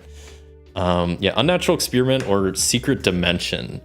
I mean, we're in some AI robot facility, so unnatural experiment. I mean, I already ran into this flying jellyfish spore breathing robot, so like I don't know if I want to do any more unnatural experiments. So you know what? I think I might see what's going on with some secret dimensions. That sounds pretty cool. So let me get some room size to see what's going on to the right. And once again, it's very like you can draw your hallways however. You could just draw them like one, you could like twist and turn them. It's very, there's no set things really. It's whatever you want it to be. I rolled 18, so this square looking room. So I'm gonna draw just like a little, I don't want to go too close to the edge. We'll go like just a little 2 hallway there. And then 18, so we got this like rectangle boy going on. Trying to do like another 4x4. I'm trying to just keep them pretty square. And there's like a center line with the line going there and a line like going here. Okay. And let me see real quick. Let me get these out of the way and also erase this just so I'm at a clean slate going into this next room. So what kind of room are we in that has something to do with a secret dimension, I guess, right? So what type of room is this? This is 37, some sort of hangar. Okay. And what does it feature?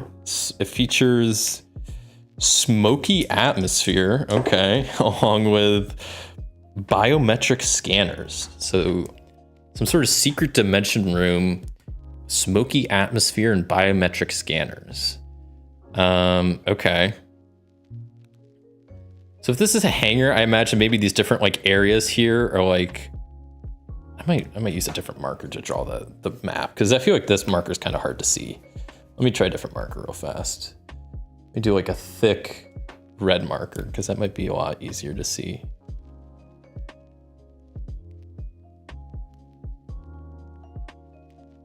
We also see how many exits there are.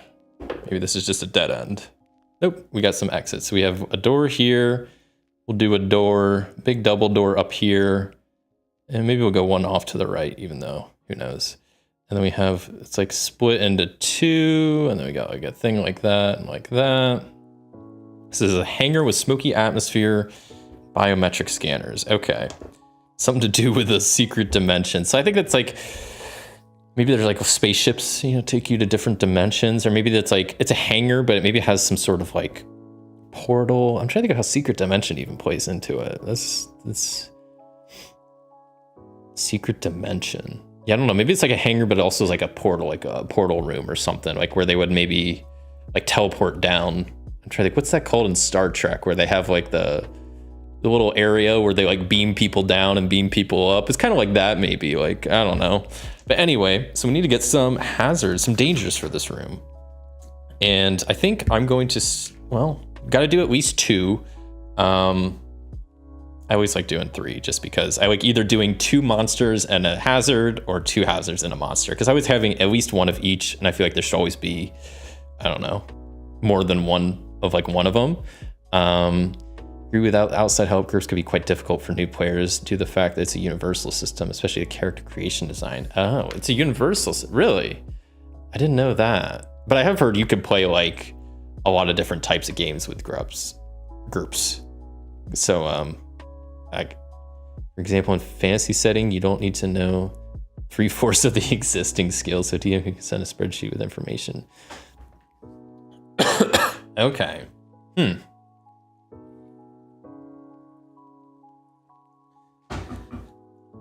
I wonder, can that be played solo? I mean, I know most RPGs, I mean, you can technically play solo with something like Mythic, but I wonder how well it plays solo, I guess, is my question.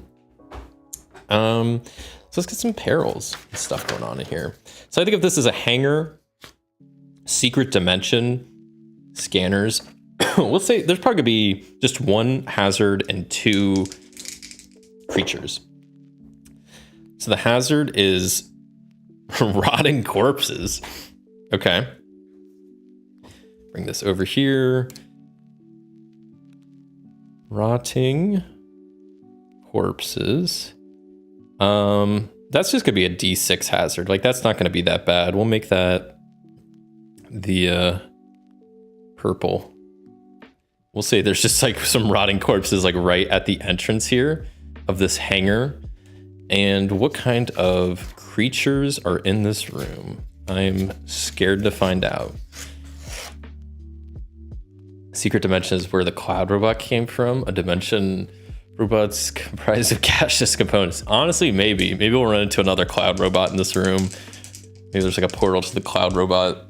This is like the workshop for them or something. I don't know, because this whole space station that we're on is something to do with robots and AI, so who knows? Let's see what kind of form this thing has. So 48, they are an android. Jesus, that works pretty good. What else we got? They're an android. We got that. Organs is the other word. So some sort of organs and androids. So some sort of like organic android. I don't know, or like some sort of synth, like a Fallout like synth type thing. Like it's like obviously it's an android, but it might have like skin on it, or it kind of looks humanoid-esque. Let's get some traits for it. 15, so it has blazing red eyes. Heck yeah. All right, so we got like a Terminator type thing going on, and exploding replicas. Okay. Yeah, I'm just gonna write down Terminator because I feel like that's what I'm fighting at this point. No, I'll put down an organic robot. Sorry, android.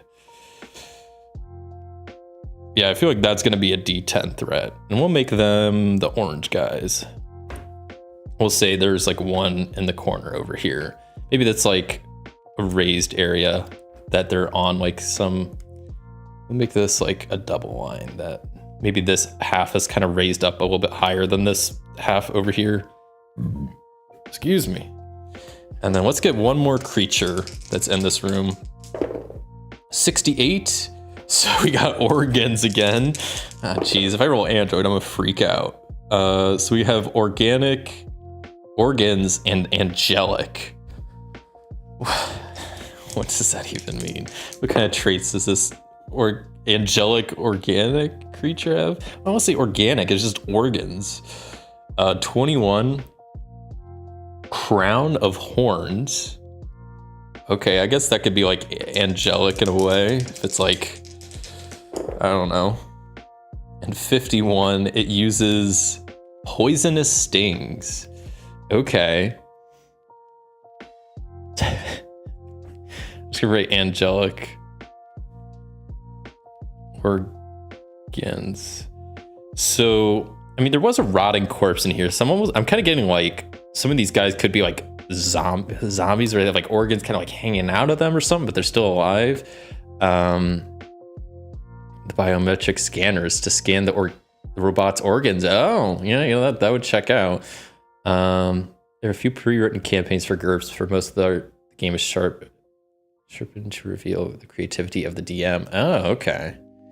That's definitely, it's on my list. I'm gonna get around to it at some point, but there's a couple RPGs I would definitely want to learn before that, but you're making me want to check it out more. It sounds pretty neat. Especially just because I've heard there's so much you could do with it, so that sounds cool. So okay, an angelic creature, we're gonna make them the blue ones. So this angelic creature that has like, I kind of like the idea that they're maybe like covered in organs, because there's a corpse in here. We got this like Terminator dude in the corner, and we have this angelic creature with crown of horns that has poisonous stings. Some weird ass creatures in this ship, I'll tell you that much. All right. Oh, and this is like a hangar. That's right. Okay. Well, I feel like that's a room, all right. And I'm ready to start killing some aliens. So let's get on it. So you know what? We'll have Mies go first, because I might have him try to deal with this corpse here. That's the purple thing. This rotting corpse. Because right as we walk into this hangar, just the stench is so powerful. It's just like gonna throw us off unless we can deal with it. So I'm gonna have him, I need to heal also at some point. I'll have Mies do a, I don't know what I want to have him do. Celestial Flux, that's kind of like my healing move. Yeah, we'll do, I'll do a Celestial Flux of trying to heal the corpse. So I'm gonna try to heal him for 3, target 1, range 1, so I need 5 or higher. Come on, D12, don't be a 1. That's an 11, all right. So Mies kind of goes up to the corpse, uses his Celestial Flux ability, and maybe it's not going to heal up the corpse, like res them, but at least try to make it not smell anymore and try to just like kind of clean it up maybe a little bit. And just try to make the smell not as bad is the main thing. Is he able to deal with the rotting corpse? That's a 6, so no. Okay. I might just do it again. I'm gonna do it again. I'm gonna try to heal it up more. Let's see if I can. I'm gonna just do a heal. Yeah, we'll do healing of 2 this time. So I just need a 4 or higher to heal up this corpse. Not heal up, but I don't know, deal with, kind of just get the smell out of here. It's driving me crazy. So that's 2 more. So as long as I don't roll a 6 again, this corpse is dealt with. Did I? No, I rolled a 5. So Mies comes in, he's using his Celestial Flux to kind of clean up the corpses, kind of get them out of the way so we can move properly and just take care of the smell, because it smells bad. And with that, yeah, the rotting corpses are dealt with, and Mies gains a d6 loot dice. I think he still has 1 more action left.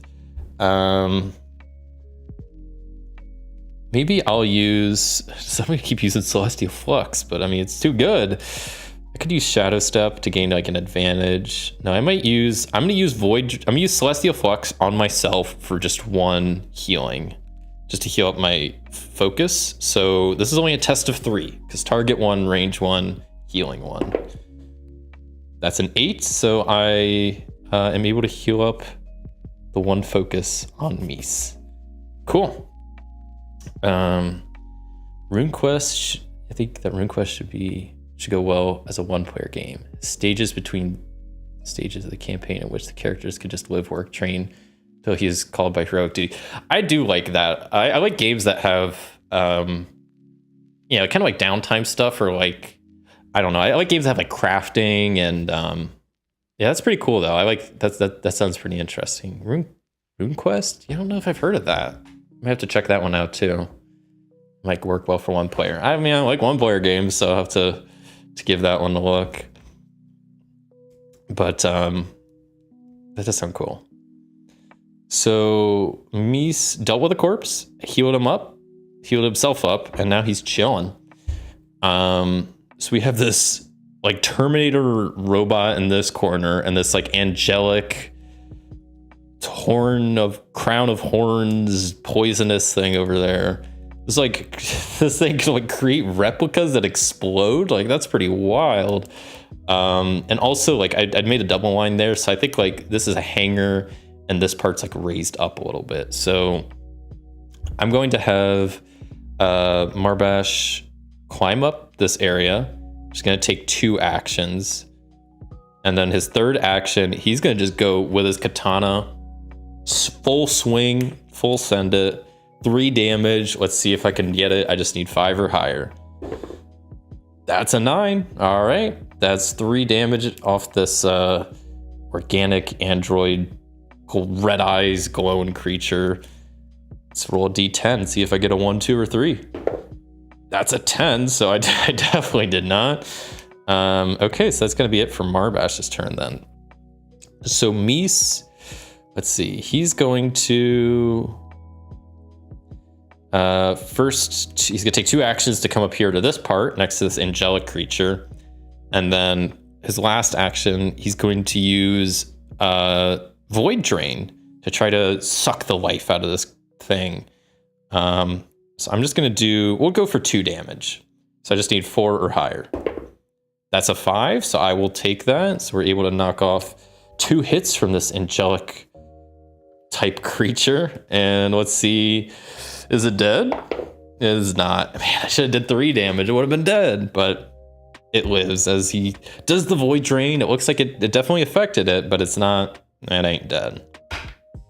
We're back to Marbash, and let's see what I want to do. Honestly, I might just keep swinging with my Quantum Katana. I could do some other stuff, but I think that's pretty much what I want to do. So I'm going to swing with the Quantum Katana again. Full send it, 3 damage. My target number is 5. I didn't even roll the dice correctly. That's a 4. Shoot. All right. Quantum Katana, we'll see it took some heat. Maybe I kind of swung and missed, hit the wall behind it. A little piece of the Quantum Katana chips off. I'm just going to swing again. Target number 5, doing 3 damage. Can I do it? There we go. All right. So 1, 2, 3. Swing at this organic android thing.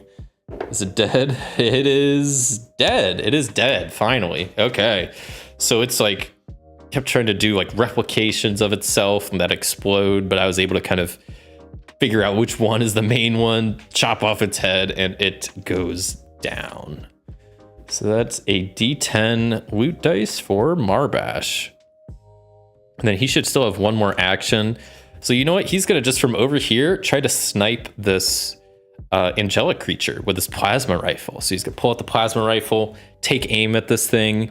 It is 2 range. It's 2 zones away. So it's going to be 1, 2, 3. And then I'm going to just do 2 damage. So like target number of 5. That's a pretty good number. Can I do it? That's a 7. That's 2 more damage off this thing. As Marbash kind of lines up his rifle, takes a shot at this thing. Is it enough to take it out? Let's see. That's a 4, so it is. Man, Marbash is killing. He gets the headshot on the other android, pulls out his plasma rifle, pew, takes a shot at this thing, and takes it out. Oh my goodness. There's a reason they call him a quantum soldier. All right, and then we'll give that D8 to Mies for the loot dice. The room's been cleared. All right. So, do we need to heal up? No, we're chilling. We could maybe do with getting rid of some heat. Probably wouldn't be a bad idea. because we don't want stuff to overheat. That would be bad. So maybe I'll have each of them spend a D8 loot dice to try to restore some heat off their stuff. So we'll have Marbash go first. That's a 2. That's just for fastest. I can't even restore any heat. I don't have any. Okay, well, that was a waste. Mies gets a 4, which he does get to restore or cool down 1 heat on something. I'll cool down the Celestial Flux because that's pretty handy to heal with. Okay, hangar is cleared. Biometric scanners are hopefully chilling out. Hopefully the smoke in the room has now dissipated a little bit. And let's take a peek around these hallways and see what's going on. Let's see what's going on to the right, even though I'm probably not going to go that way just because I'm not going to have enough room on the map, but I'm probably going to roll something really cool and then I want to go check it out. So down that hallway, we get a sense that there is unstable 28. Unstable hideaway. Okay. So maybe it's like a just rough looking tunnel or something. And then the double door straight ahead has 54. Powerful. I like that. 52. Shortcut. Powerful shortcut. So maybe that also could mean like electricity, you know, powerful. Maybe. I think I'm gonna go with powerful shortcut. That sounds pretty neat. So we'll go up, see what's going on up ahead with this powerful shortcut. So I'll draw a little bit further, and let's see what kind of room we got, what kind of shape we got going on, what kind of layout, what's going on. I don't even know what's happening anymore. 47. So we get this one. Well, that's kind of a weird shape. I'll do my best to draw it. Something like, what is that? It says 6 sides, so we 1, 2, 3, 4. It's not bad. Probably not the best, but we have like some weird triangles here.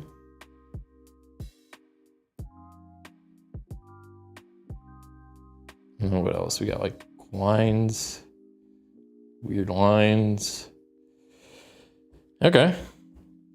So powerful shortcut. So what exactly is in this room? What's the major, or no, what's the type of room? It is a main bridge. Ooh, okay. I like that. That's pretty cool. What's some features in here? We got 52. So there's some irradiated areas. Okay.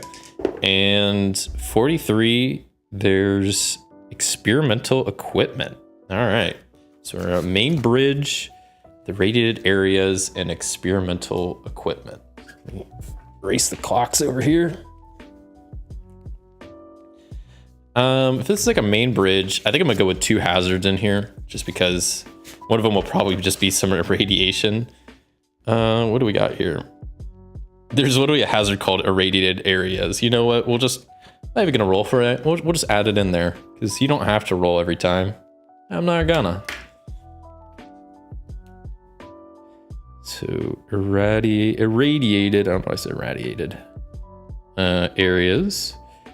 And we'll make that we'll make it a D8 threat. You know, it's pretty reasonable, but nothing too crazy. Let's get when we roll for the other hazard then.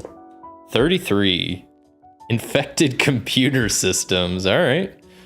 Just gonna write computer systems. Even this writing is super small. Is that really that much? We'll make that also a D8 hazard. That sounds like it's pretty reasonable, but not super easy.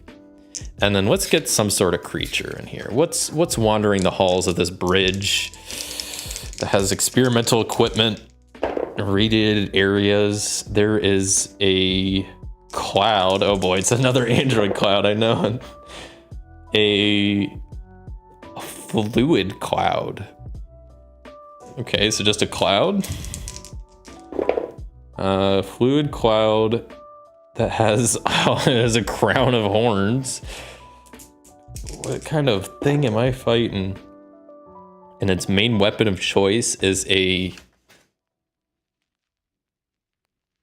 prehensile tongue? Prehensile tongue? I don't know what that means. So it's a fluid cloud with a crown of horns and some sort of weird tongue. This is some weird creatures I'm fighting on this ship. This must be because of the experimental equipment, and maybe just the irradiated zone came up with this like weird fluid cloud thing that's kind of come to life. I'll just write fluid cloud. And we'll definitely make that a D10 threat. Okay, so this is a pretty formidable room. Slide that kind of back there because I keep forgetting my face cam. Cloud of liquid androids sounds scary. Yeah. I don't know what it is about this place in clouds, but apparently they're pretty common around here. Okay, so I need to also actually mark down where this stuff is. So we'll see the computer systems are maybe against... Oh, I need to also draw some exits. Let me do that first, because I kind of forget to do that. There's 3 exits. So we got the one we came in. I didn't mean to draw that marker. Doesn't really matter that much, but I care. We'll say there's 1 exit here. We'll just say there's just 2 on this side, like 1 there and 1 there. So the computer systems will make the purple. We'll say they're maybe against the back wall.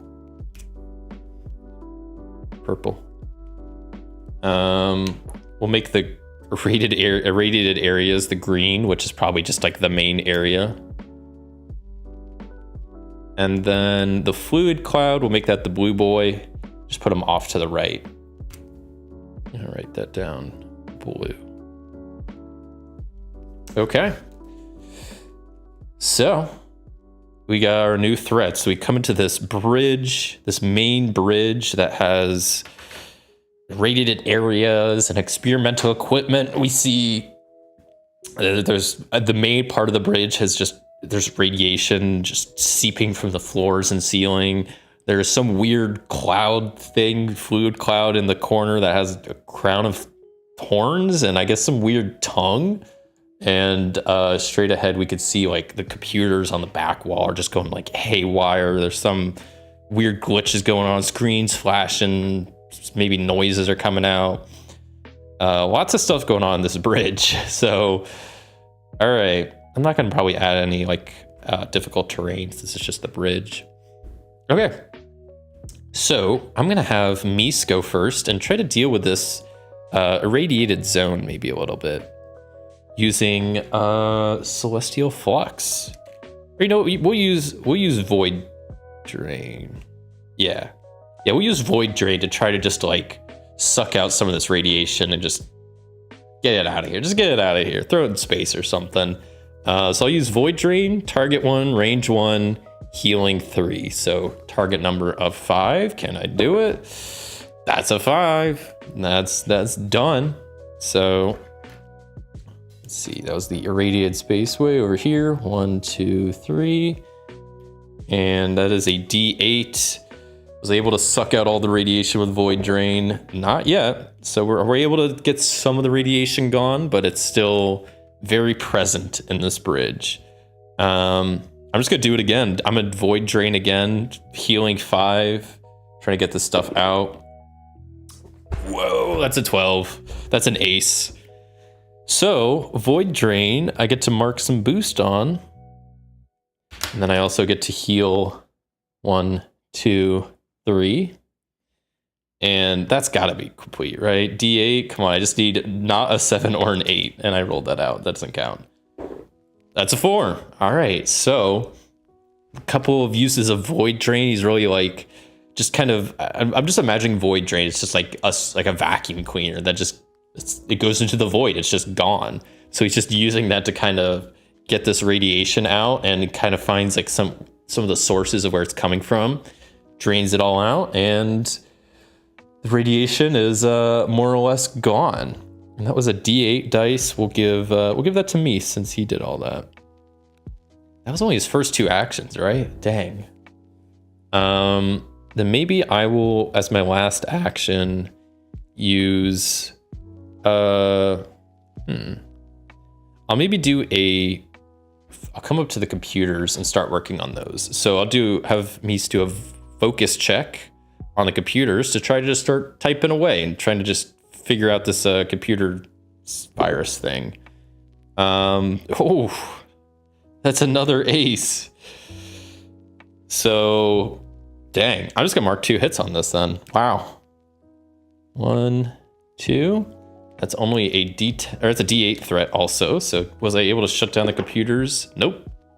All right, so Mies comes in, void drain, radiation gone, goes to the computer system, just starts typing away. It hasn't made much progress yet, but he's getting there. Marbash sees this fluid cloud in the corner and just runs up to it, and I think he's just gonna swing at it with his quantum katana. You know what? Maybe I'll use the plasma rifle. That might be a bit easier to hit a cloud. So I'm gonna do target 1, range 1, damage 3. So target number of 5. That's a 9. All right. So Marbash is able to go up to this cloud and shoot at it. Manages to land a pretty good shot on it, and I don't think it's gonna kill it, but maybe it would. So close, but no. That took an action move. He shot. So then he's just going to try to shoot again. 3 damage again. Let's just go for it. 5 is what I need. That's a 12. That's like the 3rd ace in the last like 4 rolls. It's crazy. So his plasma rifle, I get to color in a boost on it. That hits. So that's another...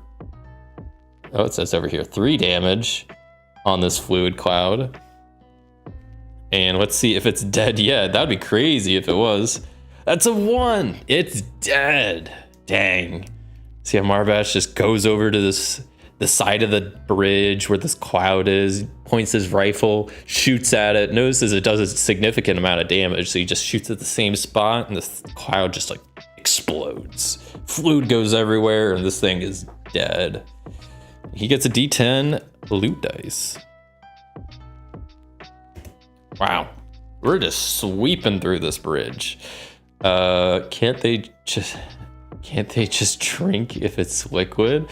I don't know if I'd want to drink that. This has like crown of horns, and it also has like a weird tongue. This is also in a radiated space, so I imagine it's some sort of like radiation cloud, but who knows? So all that's left is the computer, like the infected computer system in the back that's like glitching out and going crazy. Alarms are going on, screens are just flashing. Mies is already back there working on it. And yeah, he's gonna do another focus check just to try to keep punching away at the system and see if he can figure out how to turn it off and get it under control. So I just need a 5 or higher to get a score. That's a 2. So it's a botched. So yeah, Mies loses a bit of focus as he's trying to punch away at the computers. Maybe he's getting distracted because there's so much going on with like screens flashing, noises going off. But he's gonna try again. See if we can get it this time. That's a 4, so that's a threat. So I might take some damage. I just need a 4, 5, or 6. This is 2. Okay. So he loses even more focus. He's just punching away. He's just wasting time. He's like getting like stressed out. He doesn't know what's going on or how to turn off this computer system. But he's losing focus the more and more he's just trying to do this. So I think as his last action, he realizes like his focus is just going down the drain. So he's going to use his Celestial Flux on himself to heal up 2 damage. So I'm going to need to hit target number of 4. And that's a 2, so doesn't quite work out. So Celestial Flux takes a hit. I'll just mark some heat on it. Actually, I could just lose a boost instead, and I think I'll do that because I'm probably not going to use the boost, so it's all right. Well, that wasn't a great turn.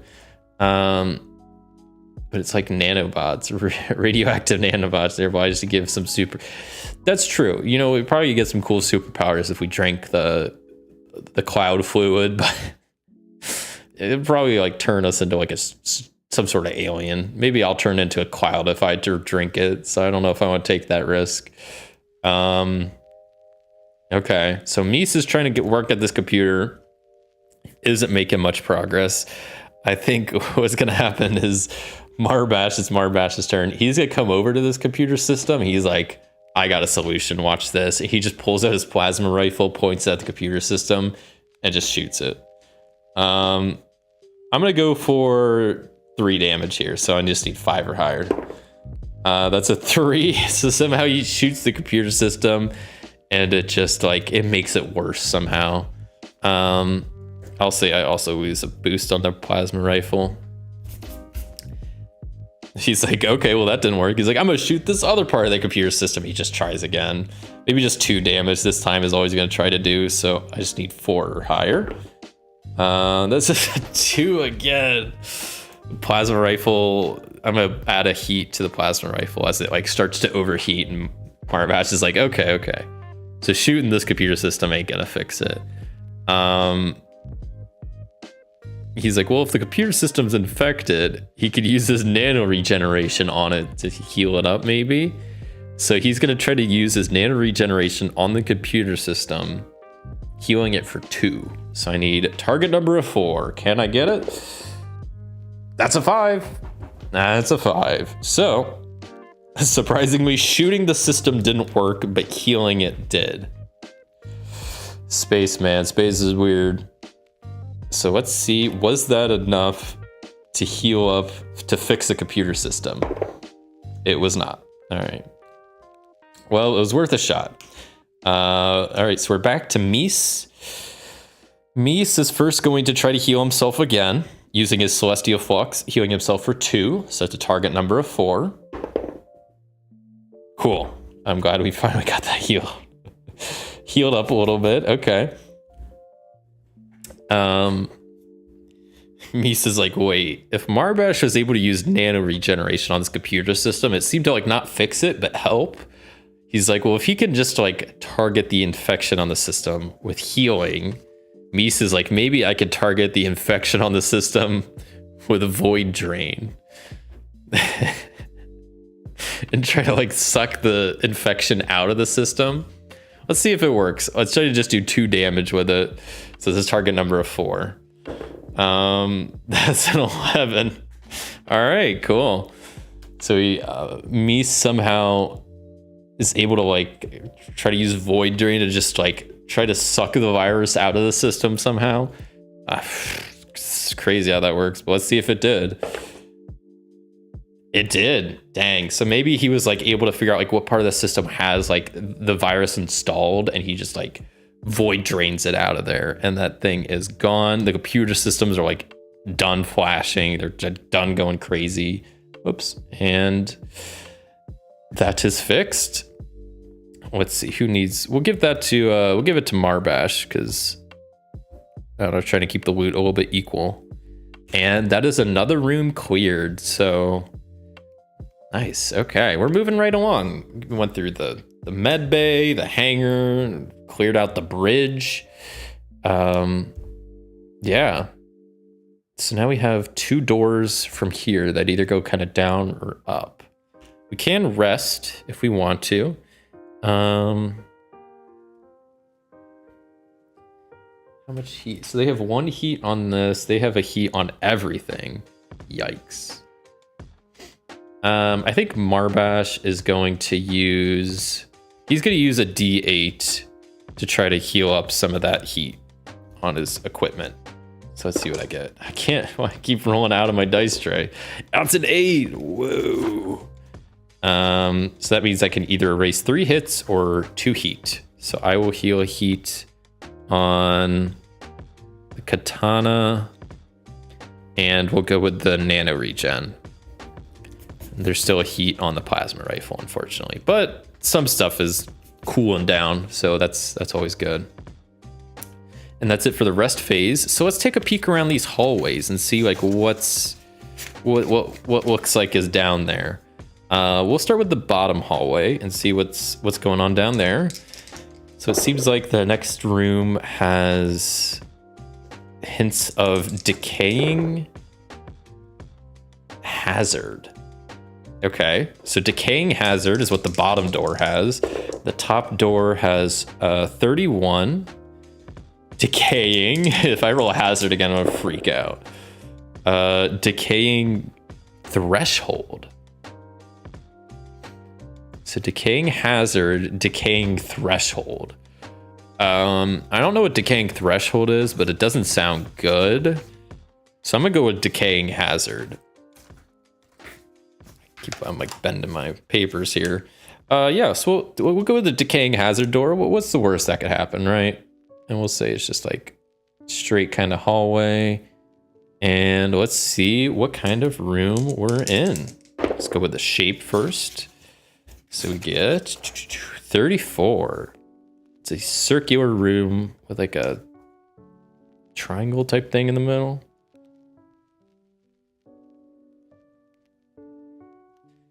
And then we got, what is this? We got like a line. And what do we got? Like a line and a double line. So this is the door we're coming through. And then we roll a D4 to see what other, however many doors are in here. I always do a max of 3. So there's 2 other doors. We'll say 1 to the bottom and 1 just on the other side there. And let's see what type of room this is, because I'm curious what decaying hazard means. 43, so this room is a kitchen. Of course, I would have guessed that. On this robotics AI ship, there's a kitchen, of course, because we got to feed the cloud robots somehow. This kitchen features a disorienting angles, and the kitchen also features personal log recordings. Okay. I guess frick all of my friends who study for computer engineering. Magical void blast. I choose you instead of cybersecurity professionals. You know, if in space, you know, you got to do what you got to do sometimes. You know, you try. I mean, he was trying to type away for a while, and then at some point, you know, you just got to use your void drain ability. I mean, if it works, it works. And I guess in this case, it works. So I'm not going to question it. So we got this weird kitchen here. I kind of think that maybe like this area down here is like a little bit lower and this is higher up. So I'm just going to make that like harder to go through. I gotta erase my little hazard clocks over here. And let's see what's going on in this room. Where's all my other... Okay, there.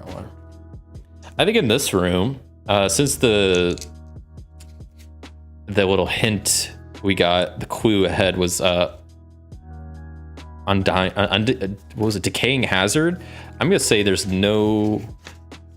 We'll do 2 hazards. I was gonna say no creatures. Well, I still like having at least 1 alien in each room. Excuse me. So the first hazard, 67, unstable floors. Okay. That's a pretty annoying hazard to deal with. So this kitchen has unstable floors.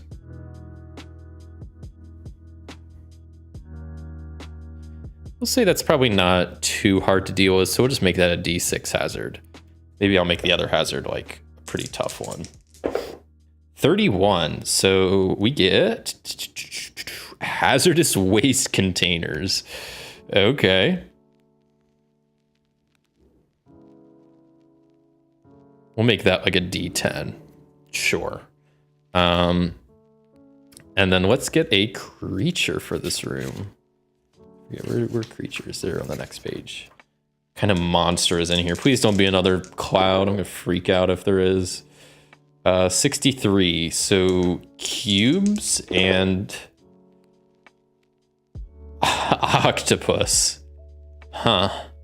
So in this room, there's some sort of octopus cube creature. Okay. We'll get a little bit more details about it. What kind of traits does this thing have? 48. This octopus cube has a noxious stench.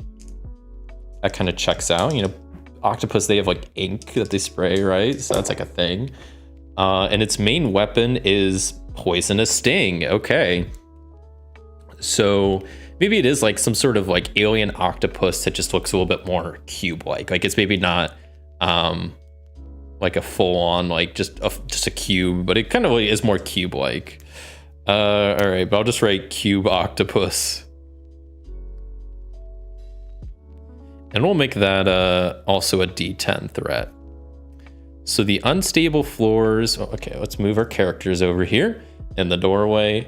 We'll make the unstable floors the orange, and we'll say that's maybe what the center part is. Nah, we'll say like the main part where they come in is like unstable. So OR for orange. The waste containers, we'll say that's maybe over here. Or we'll say that's in the center. And then we'll say the octopus is like maybe kind of right around the corner for the purple.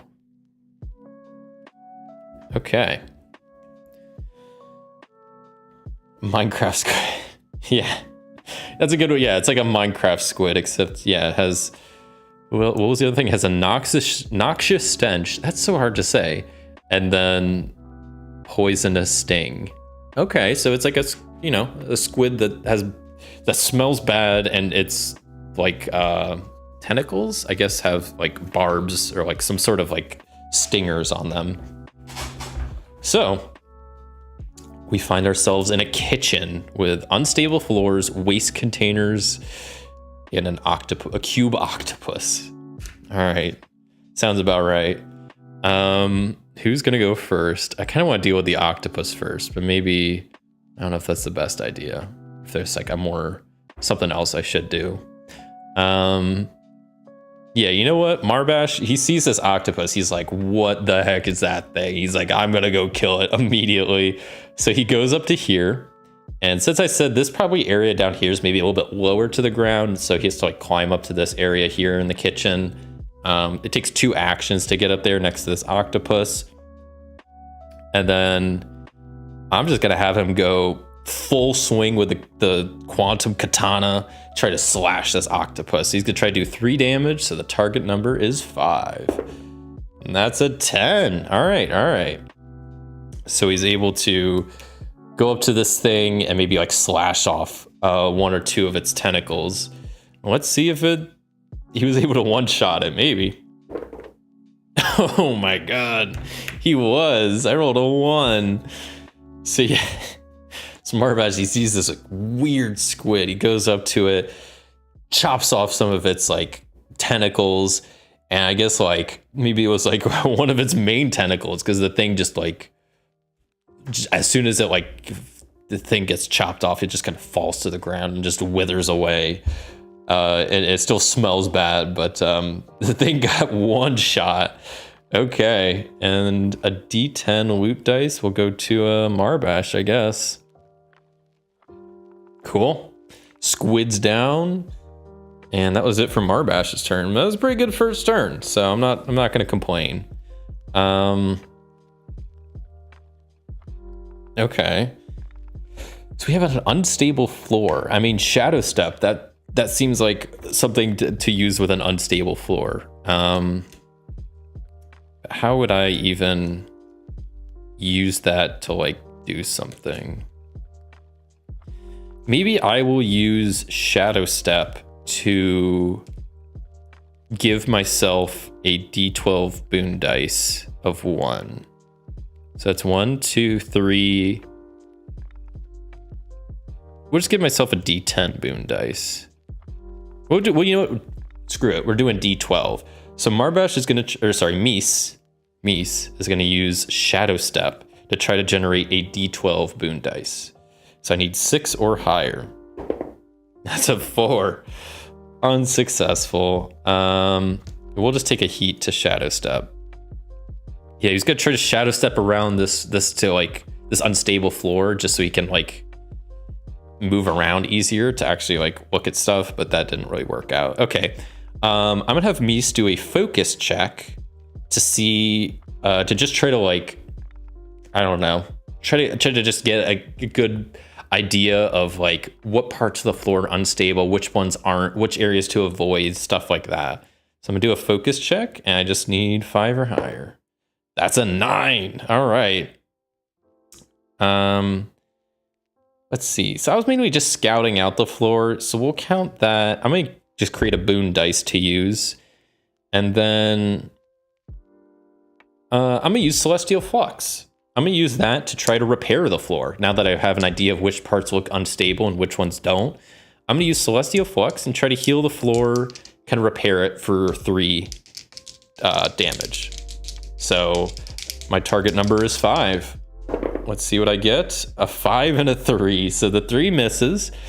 I was using Celestial Flux, so I get heat on that again. It's already back, but I did get a hit, so I was able to heal up. Man, I gotta like roll over here. 3 damage on that unstable floor. Was I able to repair it? I was not. All right. Well, shoot. So what was the first thing I tried? Oh, I tried Shadow Step. That didn't work, and then I did that. So that was it for Mies' turn. He's starting to work on this floor, but it's still pretty unstable. Back to Marbash, I think. So we still have these waste containers in the center to deal with. What can Marbash do to deal with the waste containers? You try shooting at him. That's what he always does, is just shoot at stuff. That's what else are you supposed to do? I imagine these waste containers are like giving off fumes and stuff. Would it be better if they were just like, you could destroy them? I don't know if that would really solve the problem of waste containers. Was there any other, curious, was there any other like description? Was it literally just waste containers? I thought there was something else about it.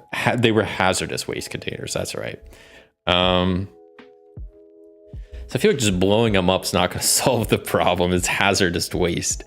I kind of like the idea that maybe, yeah, I don't know what to do here. Nano regeneration, would that help with hazardous waste? I kind of like the idea that maybe Marbash is going to try to shoot the ceiling above the hazardous waste just to try to get some debris from the ceiling to fall like on top of it, just to try to cover it up. So that's what I think he's going to try to do. He's going to shoot the ceiling above it. I'm going to just try to do 2 damage. So I need a 4 or higher. That's a 3. No. All right. I don't want my gun to overheat. I'm going to just take a hit to flare. And I'm going to try it again. And this time I'm going to try to really aim, and I'm going to go for 3 damage. So I need a 5 or higher. That's a 9. Okay. So 1, 2, 3. So Marbash is able to shoot some of the ceiling above the hazardous waste, like debris falls on it, kind of covering it up. Is it enough to be dealt with? Oh, it was almost a 1. I saw it. No, it was not. So then he's like, well, that seemed to have done something. So he's going to just try it again. I'm going to go for 2 damage again this time. So I just need 4 or higher. And that's a 1. Ah, man, Marbash, you're killing me. Oh no, that's a 1 on a flare check. Oh no. And I have 1 as a weak spot here. That's bad. That means Marbash takes a wound. So that means I fill in this 1. And now whenever I roll a 1 on a flare check, bad stuff's gonna happen. That is not good. I think that like he's trying to aim with his plasma rifle, maybe it, like kicks back and like hits him, and now he has like a weak spot on his shoulder or something. I don't know. Why do you only make single player videos? I think it's unique its own way, and there are a few similar channels on YouTube. Variety of content is always good. Why not play with somebody? Can't you give up on the waste and move on? You can retreat from stuff. yeah, I don't know. There's also the unstable floors. Why do I only do single player videos? That's just because it's what's easiest for me. Because it's a lot easier to try to just, you know, make videos when it's just me and I don't have to like try to get other people in. And also like most of the stuff I do it like, you know, physically. And so like a lot of the people that I do play board games with, they don't live like close by, or maybe don't want to be on camera. I have thought about like doing stuff like digitally, like online, and I don't know, it's definitely something I plan on doing at some point. I do want to do like collaborations and have people on the channel at some point. But yeah, at the moment, I mean, I've just, you know, most of the games I play are solo anyway, and solo is just kind of like what I focus on. So yeah, that's kind of just what I've been enjoying doing. But I definitely, it's not like I'm against having people on here. It's just I feel like it's just a little bit harder to plan and figure out and all that stuff. So it's just something I haven't really looked into yet. So yeah, I could give up on the ways to move on, but yeah, now Marbash is wounded from trying to shoot at the ceiling too many times. So that's bad, because wounds are permanent. Like that's there forever now. Marbash is like permanently has like his shoulder messed up because of shooting too many times at the ceiling at like a weird angle, like dislocated his shoulder or something. So then we're back to Mies. So I'm gonna have Mies try to do Shadow Step again and do a D10 boon dice. And we'll do a D10. So that's 1, 2, 3, 4, 5 is what I need. So I'm gonna try to use Shadow Step to just give myself a little bit more mobility to move around this unstable floor. Jeez. All right. I'll add another heat to Shadow Step. I'm gonna do it again. I don't care. I'm gonna try to Shadow Step again. Target number of 5, because 1, 2, D10 is 3, 4, 1 charge. I don't know what to do. This is brutal. It is brutal. I guess I'm gonna have to take a hit on Flare also. Okay, well, I don't want to take a wound, so I'm going to have Mies as his last action use his Celestial Flux on himself to try to heal up a little bit. So that's going to be target 1, range 1, healing 1. So my target number is just 3. Okay, good. I was worried there. All right, we're good. So Flare has been healed up, and that is it for Mies's turn.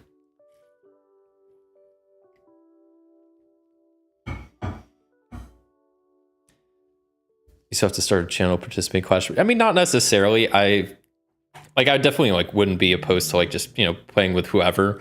But yeah, I don't know. It just hasn't come up yet. And like I said, it's just a lot easier to like, it's a lot harder to just like plan stuff out and schedule stuff with like other people. You feel like time zones, or, you know, figure out the technology and recording and all that stuff. But yeah, like I said, it's just something I haven't really looked into much, because I don't know, I mainly cover solo stuff on the channel anyway, so yeah.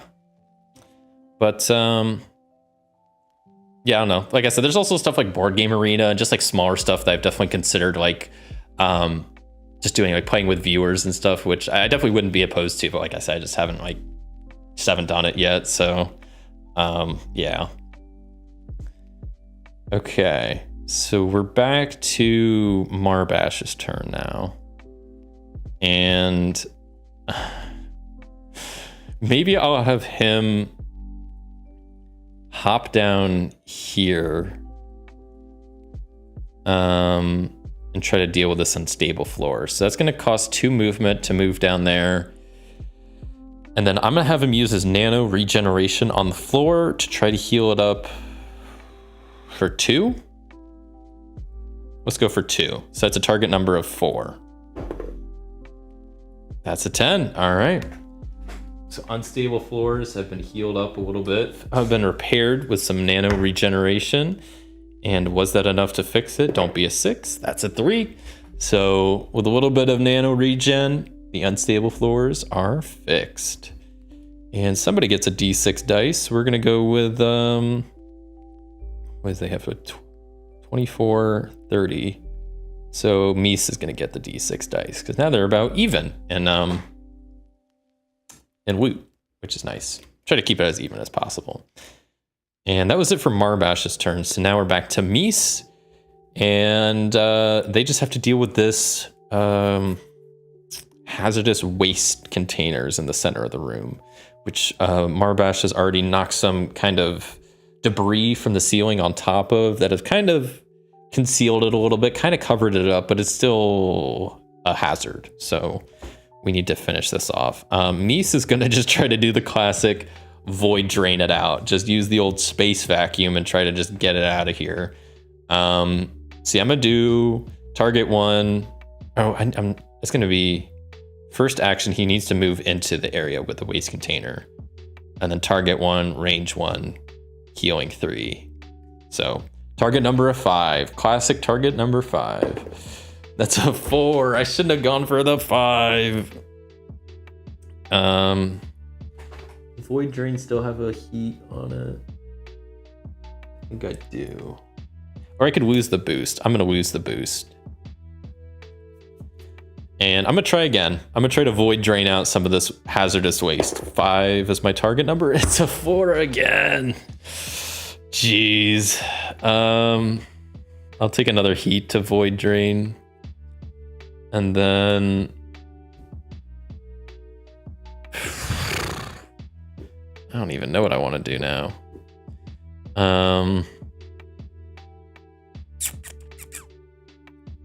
Maybe I'll try to... I kind of just want to Void Drain it again. I'm only going to go for 2 damage this time, so a target number of 4. That's a 1. Oh my god. All right, well, I'm going to take a hit to Flare.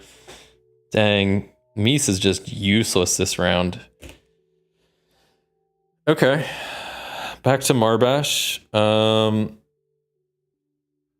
He's going to first action move into this area with the waste, the hazardous waste. Second action, he's going to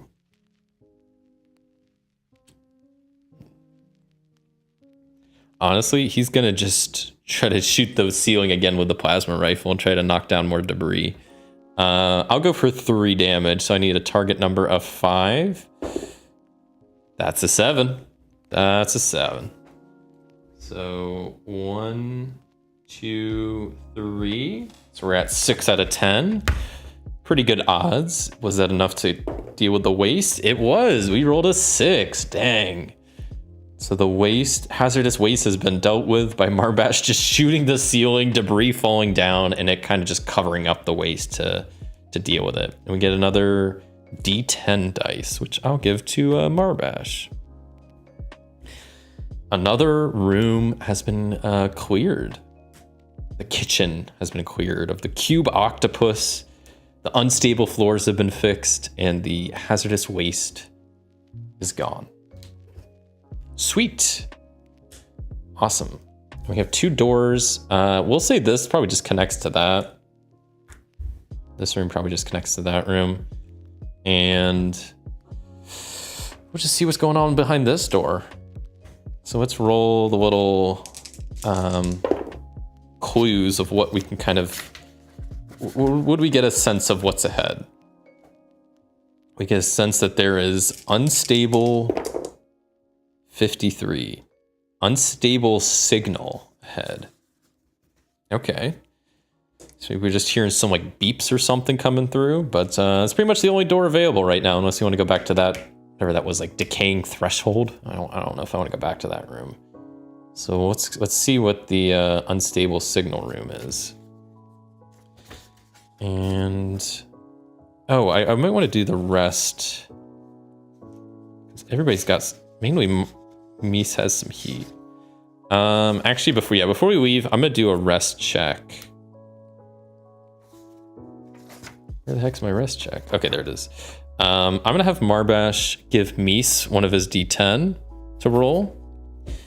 And let's see if Mies can get rid of some of that heat he's been generating. A 9, let's go. So I get to heal up 2 heat.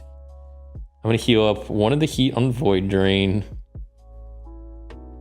and 1 of the heat on Shadow Steps. Now Mies still has 1 heat on everything, but it's a little bit more manageable. So we're doing all right. We also erase this stuff over here. And we'll see what's going on from this, with this unstable signal room. And how are we doing on time?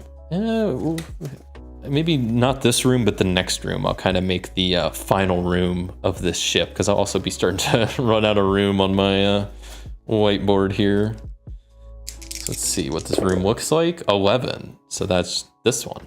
Okay. So it has like what? 4 things with a circle. Okay.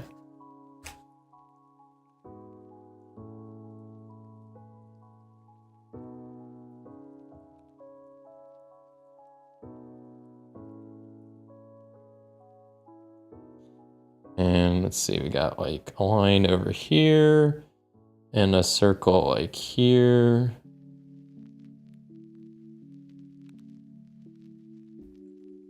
Okay, well now I'm curious what type of room this is. Getting unstable signal vibes from this room, and that's because it is a reactor core. Ooh, that's probably what the circular thing is probably the reactor core. That's pretty cool. Okay. So we'll say that I'm gonna add another line here to say like this area is maybe like a raised platform, and then down here is where the actual like reactor stuff is. So it's gonna be like difficult movement to get down there. And let's see what this reactor core features. 14, there is hissing pipes, and 55, navigation equipment. Okay. Hissing pipes, navigation equipment. So let's get 2 perils in this room. Hissing pipes. Maybe I could just hissing pipes and navigation equipment. Kind of just looking at some of these options, and I might like just pick some out. Hissing pipes, that could be like corrosive gas. That could be pretty interesting. Sure. Yeah, we'll make the hissing pipes corrosive gas. Where's my marker?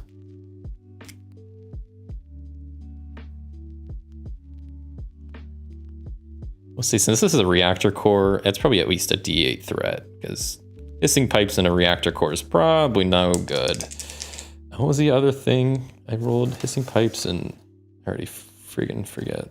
Oh, that was the navigation equipment, that's right. Oh, there's a reactor leak peril in here. You know what, let's just go with that then.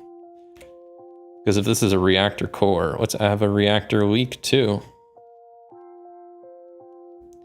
And we'll give that a D10 threat, because that's probably pretty major.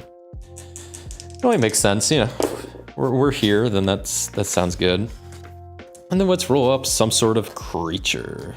Don't be like a squid or something. Oh boy, we have another fluid creature. If I roll cloud, I'm a freak out. Okay. We have a fluid plant. A plant fluid. A fluid plant, okay. What does this fluid plant have as a trait? They have blazing red eyes.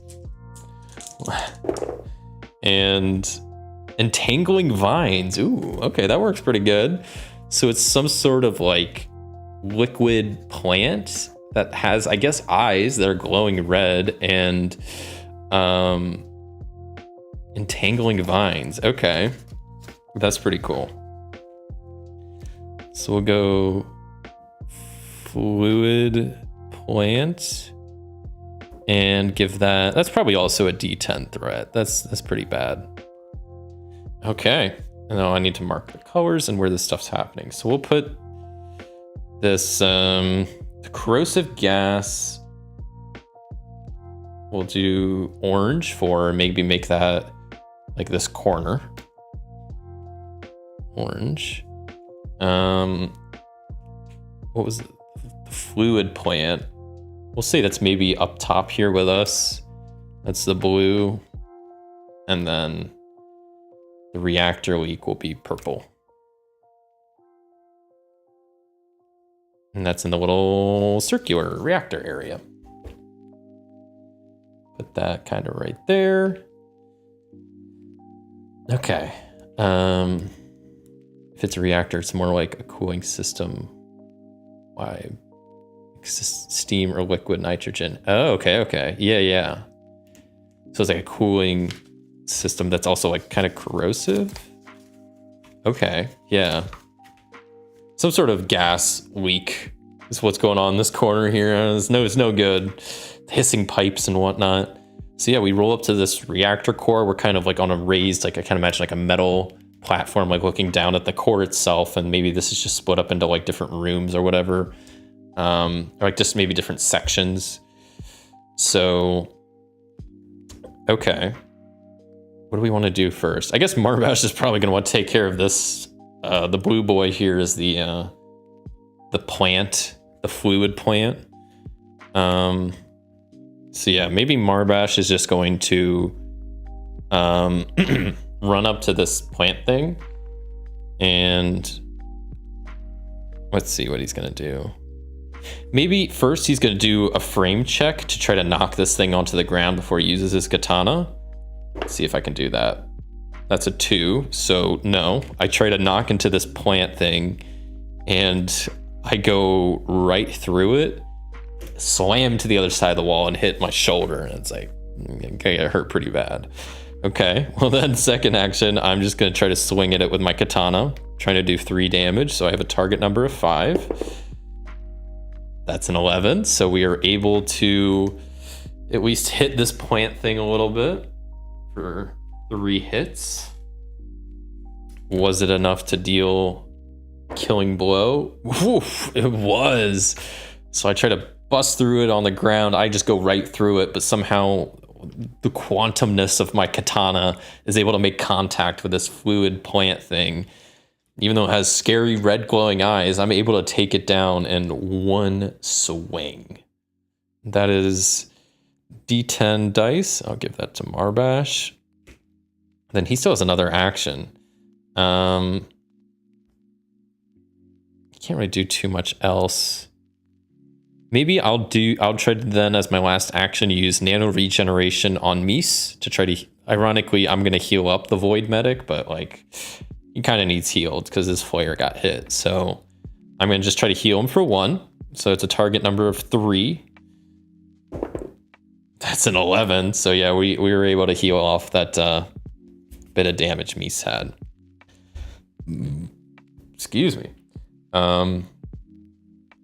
Okay, Mies is going to then hop down here and make his way towards the reaction core, which is going to take up all 3 actions, since it took 2 actions to move there and 1 action to get up towards the reactor core itself. So he just took his whole turn moving, but that's okay. Marbash is going to spend 2 actions to hop down here and climb down towards these pipes that are leaking like the coolant and whatnot, the corrosive gas. I think he's going to try to use his nano regeneration to try to just fix the pipe and stop the leak. So I'm going to try to heal it for 3. So it's a target number of 5. That's a 9. All right.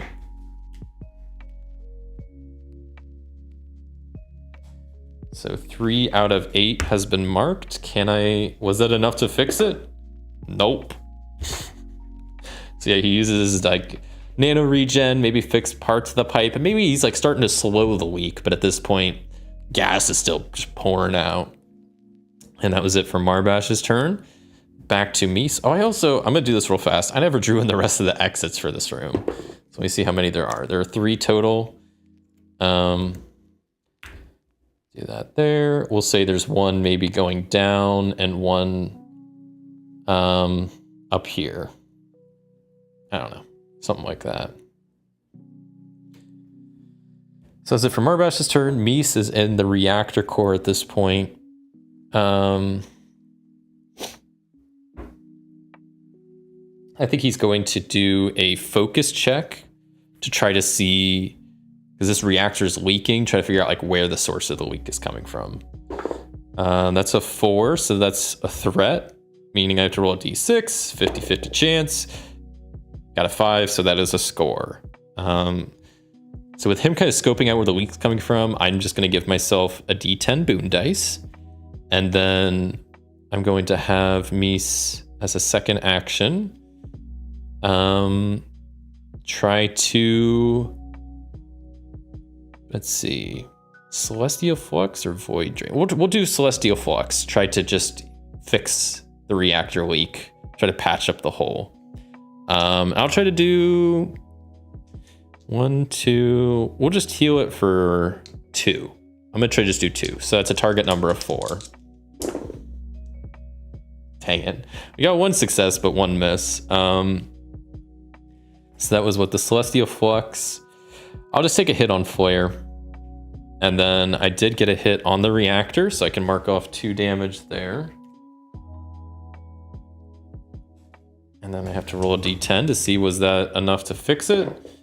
No.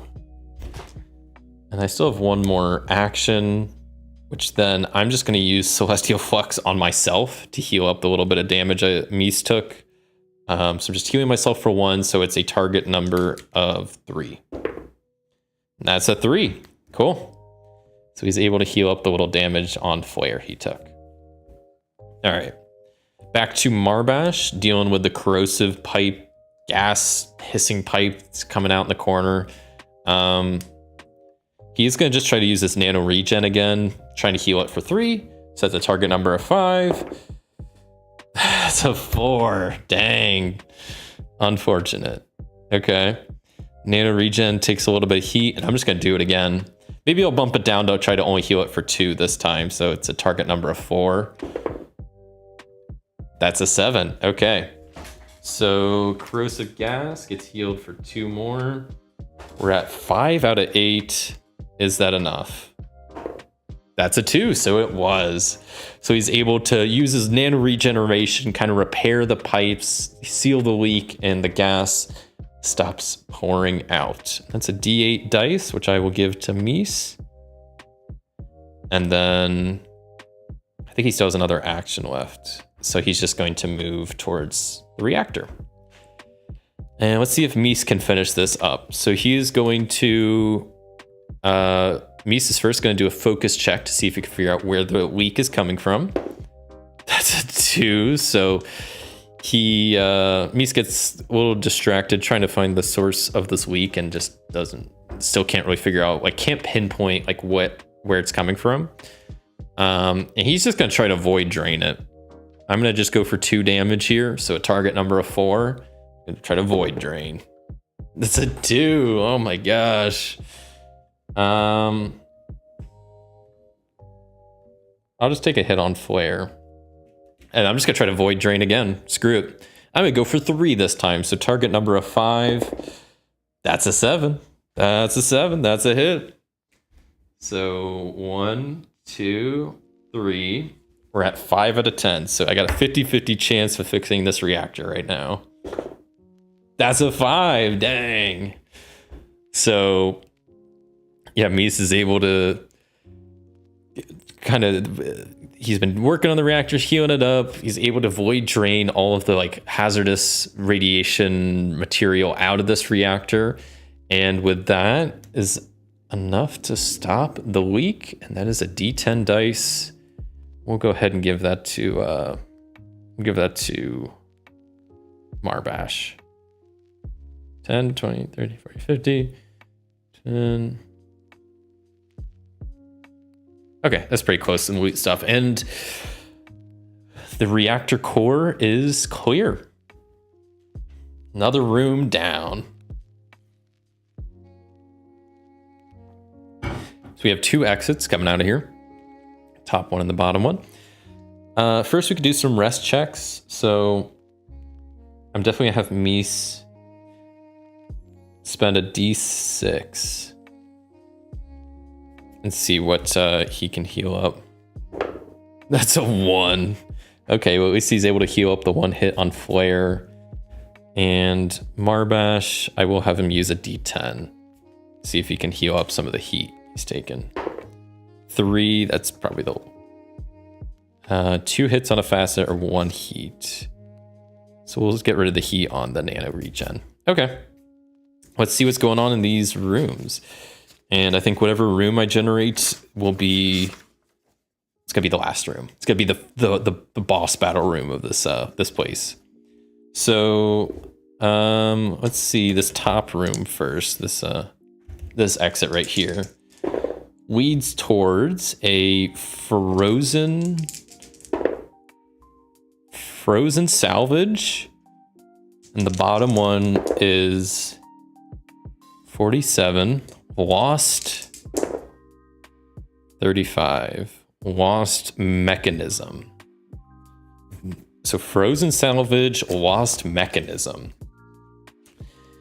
I mean, I feel like we're in an AI robot ship. I feel like I gotta go for the lost mechanism room. That just feels like an appropriate way to end this spaceship as like a final room type thing. So I'm just gonna draw a little mini hallway here, and the lost mechanism room, let's see what kind of shape it has. Get this out of here. 34, so it's got this one. It has the exact same shape as this room. Okay. So we'll just draw a big old circle here.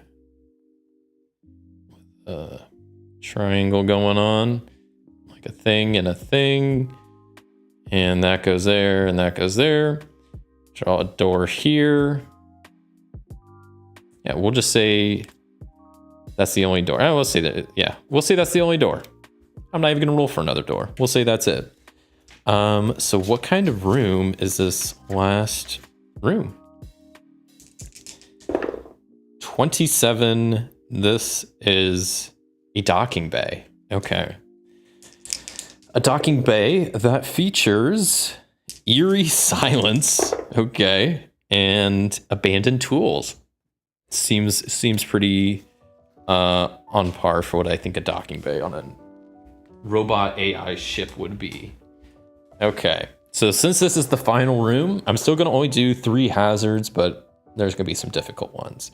I think I'm going to do, since it's eerily silent, there's probably only 1 creature in here and 2 hazards. I'll probably make a hazard and the creature both D12, and then the other hazard maybe like a D8 or something, just to kind of balance stuff out. So, docking bay hazard. What do we think is going on here? It's eerily silent, and there is warped structures. Okay, look at my little thing here. Where's my other marker? Warped structure. We'll make that the D6 one. Let's see what tricky hazard we get. 15 is contaminated water. Okay.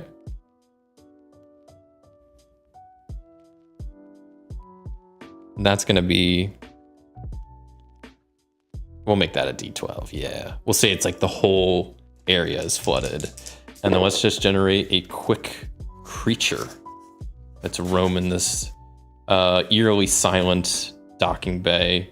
36 known fluid and 55 draconic. So we have some sort of draconic fluid that has multiple eye stalks, and its weapon is a dimensional rift. Okay.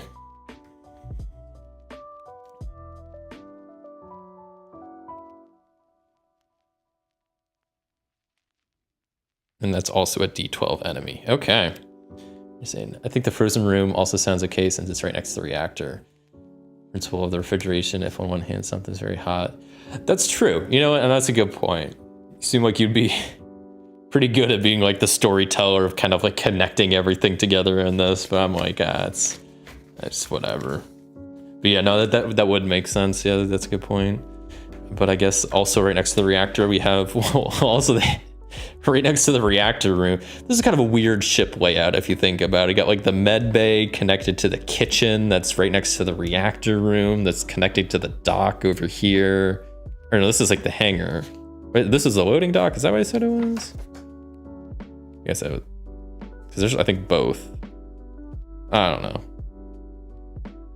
But yeah, a hangar type place. But yeah. So I guess I also need to write where these are all at. So the water, I think, is just everywhere. I'm just going to put it like, I'll put a marker there, but it's kind of everywhere. We'll see the center part is a warp structure. So we'll put that as like the purple part.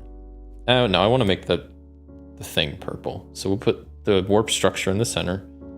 And then the draconic fluid will be the purple thing. So PR. Okay. Final room of the ship before we dip out. So let's see if I can quickly deal with all this stuff in here. So I'm gonna have Marbash go first and try to just deal with this draconic fluid with multiple eye stalks that seems to be like using a dimensional rift to get around. I think also real quick before I'm gonna like, since this is a warp structure, I'm gonna kind of like do that. So then if we want to go inside this structure in the middle, it's kind of like, it's warped, so it's hard to get into. Okay, so first action, he's gonna come over here. Second action, he's going to try to do a frame check to knock this draconic fluid on the ground. So I just need a good roll. It's a threat, so I just need to get a 5 or a 6. That's a, oh, I did, okay, a 4 works. And I'm just gonna use that frame check as I'm like shoulder checking this thing onto the ground. So then my last action, I'm gonna try to swing at it with my quantum katana. I'm gonna go for 3 damage, so I need a 5 or more. That's a 2 and a 5, okay. I'll take a heat for the one I missed, but then I get to do 3 damage to this thing. And with that, let me see if, that'd be crazy if I killed it on the first shot. Nope, not even close. All right. Did a little bit of damage to it, but not a lot. All right, Mies is gonna start trying to work on this contaminated water that's like flooded this whole hangar. I think, I mean, in all honesty, Void Drain is the way to go, because like if there's water in the area, I have like a space vacuum, so I could just, it's pretty good to use, I think. So I'm gonna use it. Yeah, I'm gonna try to do Void Drain for 3 damage. So target number of 5. That's a 10. All right. So I'm able to do 3 damage worth to this thing. 3 hits worth, I guess. And then let's see, is that enough to wipe out the contaminated water? Definitely not. But it was worth a shot. Second action, I'm just gonna do it again. I'll just go 2 damage, so I need 4 or higher. That's a 2. I'll mark some more heat on Void Drain. Yeah, I'm just gonna do it again. I'm gonna just go for 4 again. Whoa, that's an ace. So then that gets boosted, and I get to mark 2 hits on the contaminated water as I just like am using a space vacuum to suck up this water. Is it dealt with? Yes, water's gone. Mies is able to just suction it up out into space. He gets a D12 loot dice.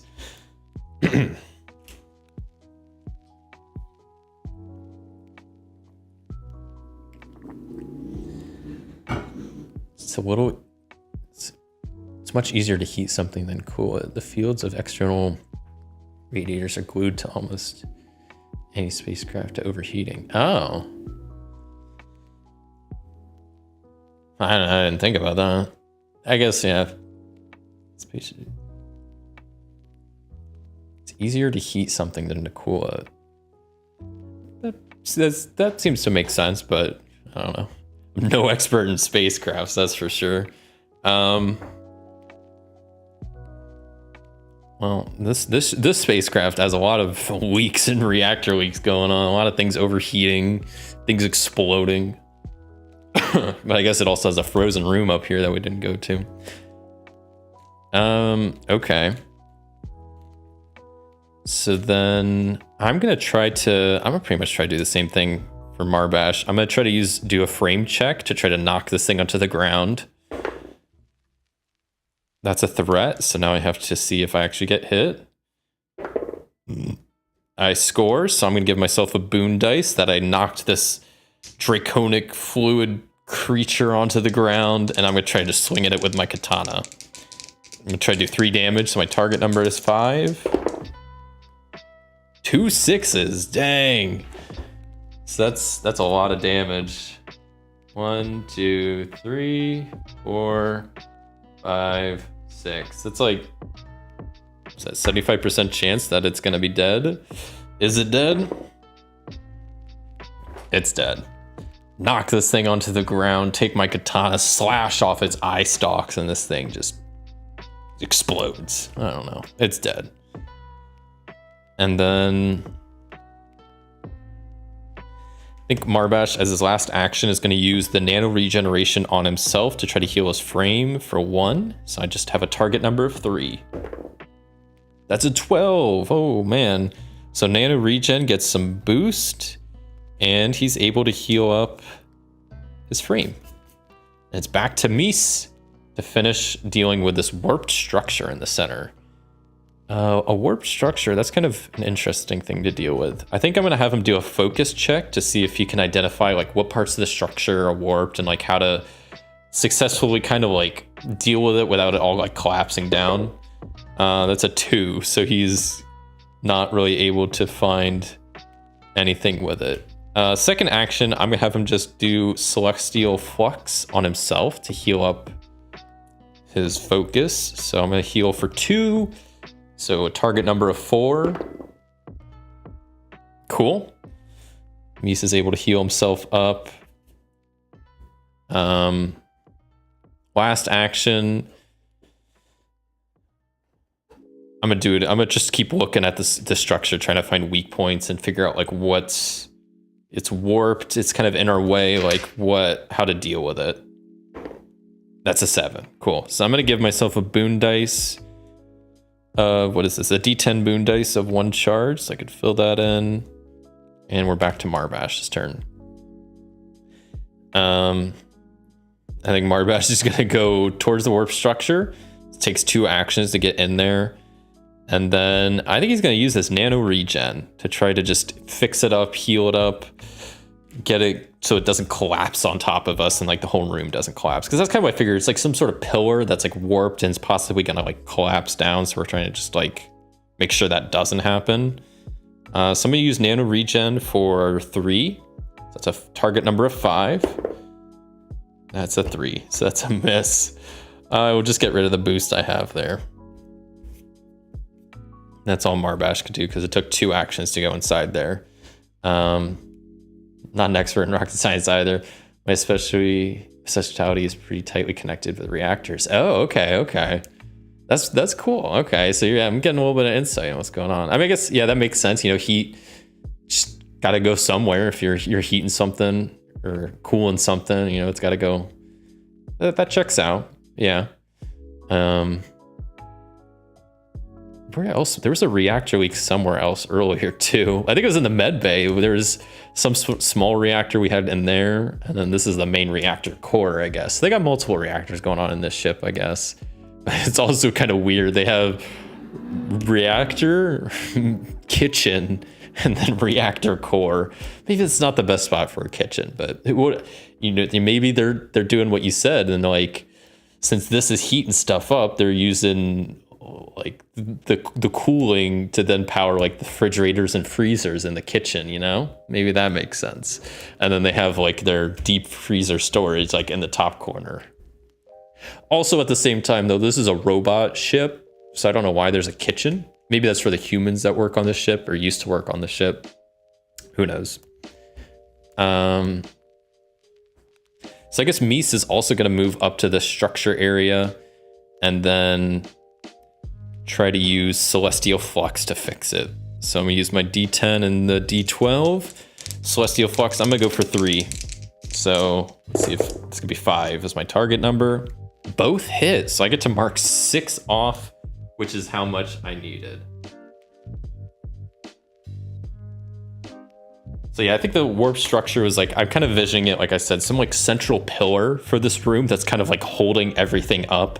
So Mies is able to kind of figure out like the structural weak points and use Celestial Flux to kind of repair the parts that are weakened and fix the pillar. And with that, he gets a D6 loot dice. And that is it for this room as this eerily quiet hangar. And with that, they finish this room and then they get the heck off this spaceship. They're out of here. They're like, we got our loot, we killed some aliens, let's get out of here. And that they do. There's no check or anything that really needs to be made for them to leave the ship. And that was that. That was a pretty interesting ship. There was only 6 rooms, but I feel like we did a lot and got a lot of loot, like a ton of loot. I could spend some of it now, but I think I'm gonna just hold on to that loot for now. Maybe I'll spend it later. But yeah, I escaped the ship. They both got out alive. Marbash got a little wound, unfortunately, for his flare. Which, like I said, I'm kind of envisioning it was when he was shooting up at like the ceilings. I imagine like his shoulder just got messed up. But besides Marbash getting a wound, they got out with a decent amount of loot. So the AI, what was this? The AI like robotic ship, right? Yeah. Wasn't it? Where is it? Derelict's major role, right? Yeah. Robotics and AI. Yep. We successfully cleared out this ship of any useful loot. There's some other explored rooms. We didn't go up here to this, I forget what that was, like decaying threshold, and this was like frozen something. So we didn't explore the whole thing, but we got through, a good chunk of it and escaped to explore another spaceship another time. Maybe one reactor's for power supply, the other's for acceleration. The nuclear engine is cool. It's quite an existing thing. Oh, maybe that could be, or like, yeah, because this is like the main reactor core that's probably powering stuff. Because the other reactor was like in the med bay, so maybe it's something like hooked up to this something in there for like powering some of the medical equipment, or who knows. But yeah, no, I definitely, that's going to give me more thought into the next time I place a reactor in a ship. I'll be like, what's the situation with it? I'll have to think more about it. Yeah, you're welcome for the stream. Appreciate you stopping by and hanging out and watching me doing a little bit of exploring on this spaceship.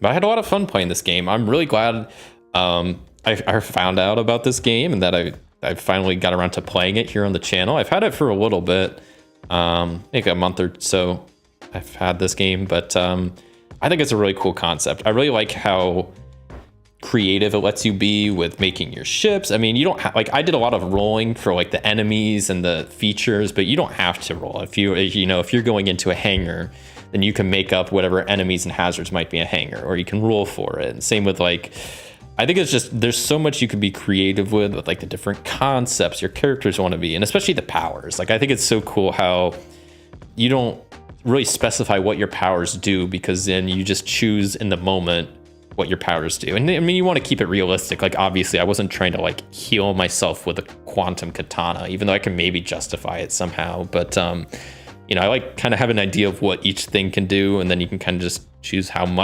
effective you want it to be based off the table. This game has a lot of really interesting things. The cool clocks for the facets and the dangers, I think, is so cool. Yeah, the little table for effects is pretty neat. Yeah, overall, I'm a big fan of this game, so I'm glad I got to play it, and I definitely think I will play more in the future. Are they just nuclear reactors or something more technologically advanced? I don't know, because I know at least this place was a like reactor core is what it said, and then when I was like generating the things, it just says reactor leaks. It doesn't necessarily specify nuclear, so who knows. But yeah, that was Derelict Delvers. So I'm gonna switch over to my just chatting screen here for the last few minutes. And I will real quick, as I normally do. Whoops, did I just press a button? No, okay. I will quickly tease out what's upcoming in the next week on my channel. So on Tuesday, I will be having my monthly vlog come out, where I'll be just going over just random stuff, movies I'm watching, shows I'm watching, podcasts I'm listening to. One of the main things I'm going to be doing on my vlog is I finally got my Game Found stuff for the new Keyforge expansion. It's a big old package with lots of stuff. So I'm gonna be doing some Keyforge unboxing on my in my little monthly vlog. I'm gonna be opening up some decks. I'm gonna be just kind of seeing what's what with the new expansion, because I've been pretty in the dark about all the new cards and stuff. I've been trying to avoid spoilers, so I'm gonna get kind of a first look at some of the new cards and the new stuff in the Keyforge expansions.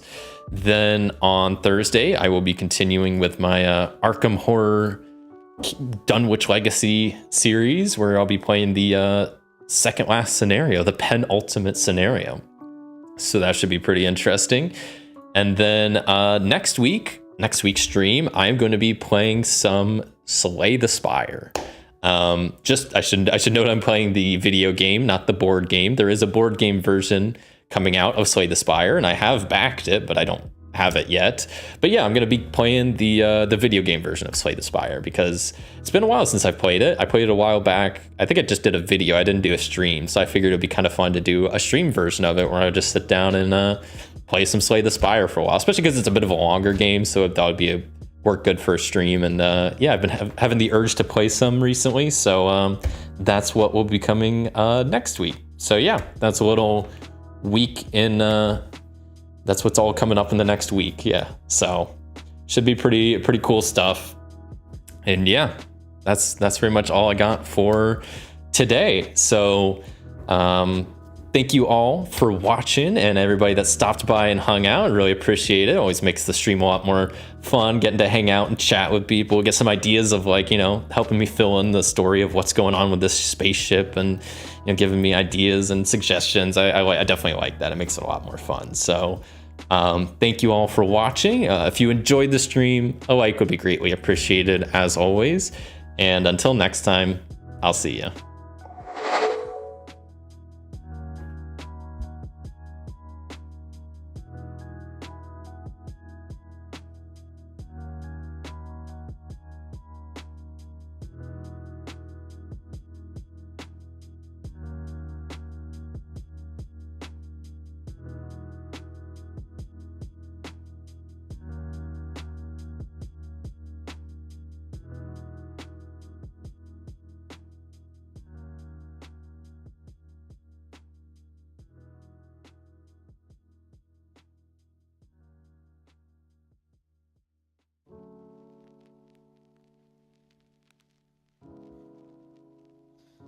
See y'all. Next stream is going to be Slay the Spire. I'll be playing Slay the Spire next Sunday. Just the video game version, not the board game version. But yep, I'll see you all on Tuesday, and then I'll see you all live next Sunday, same time, same place, with some Slay the Spire.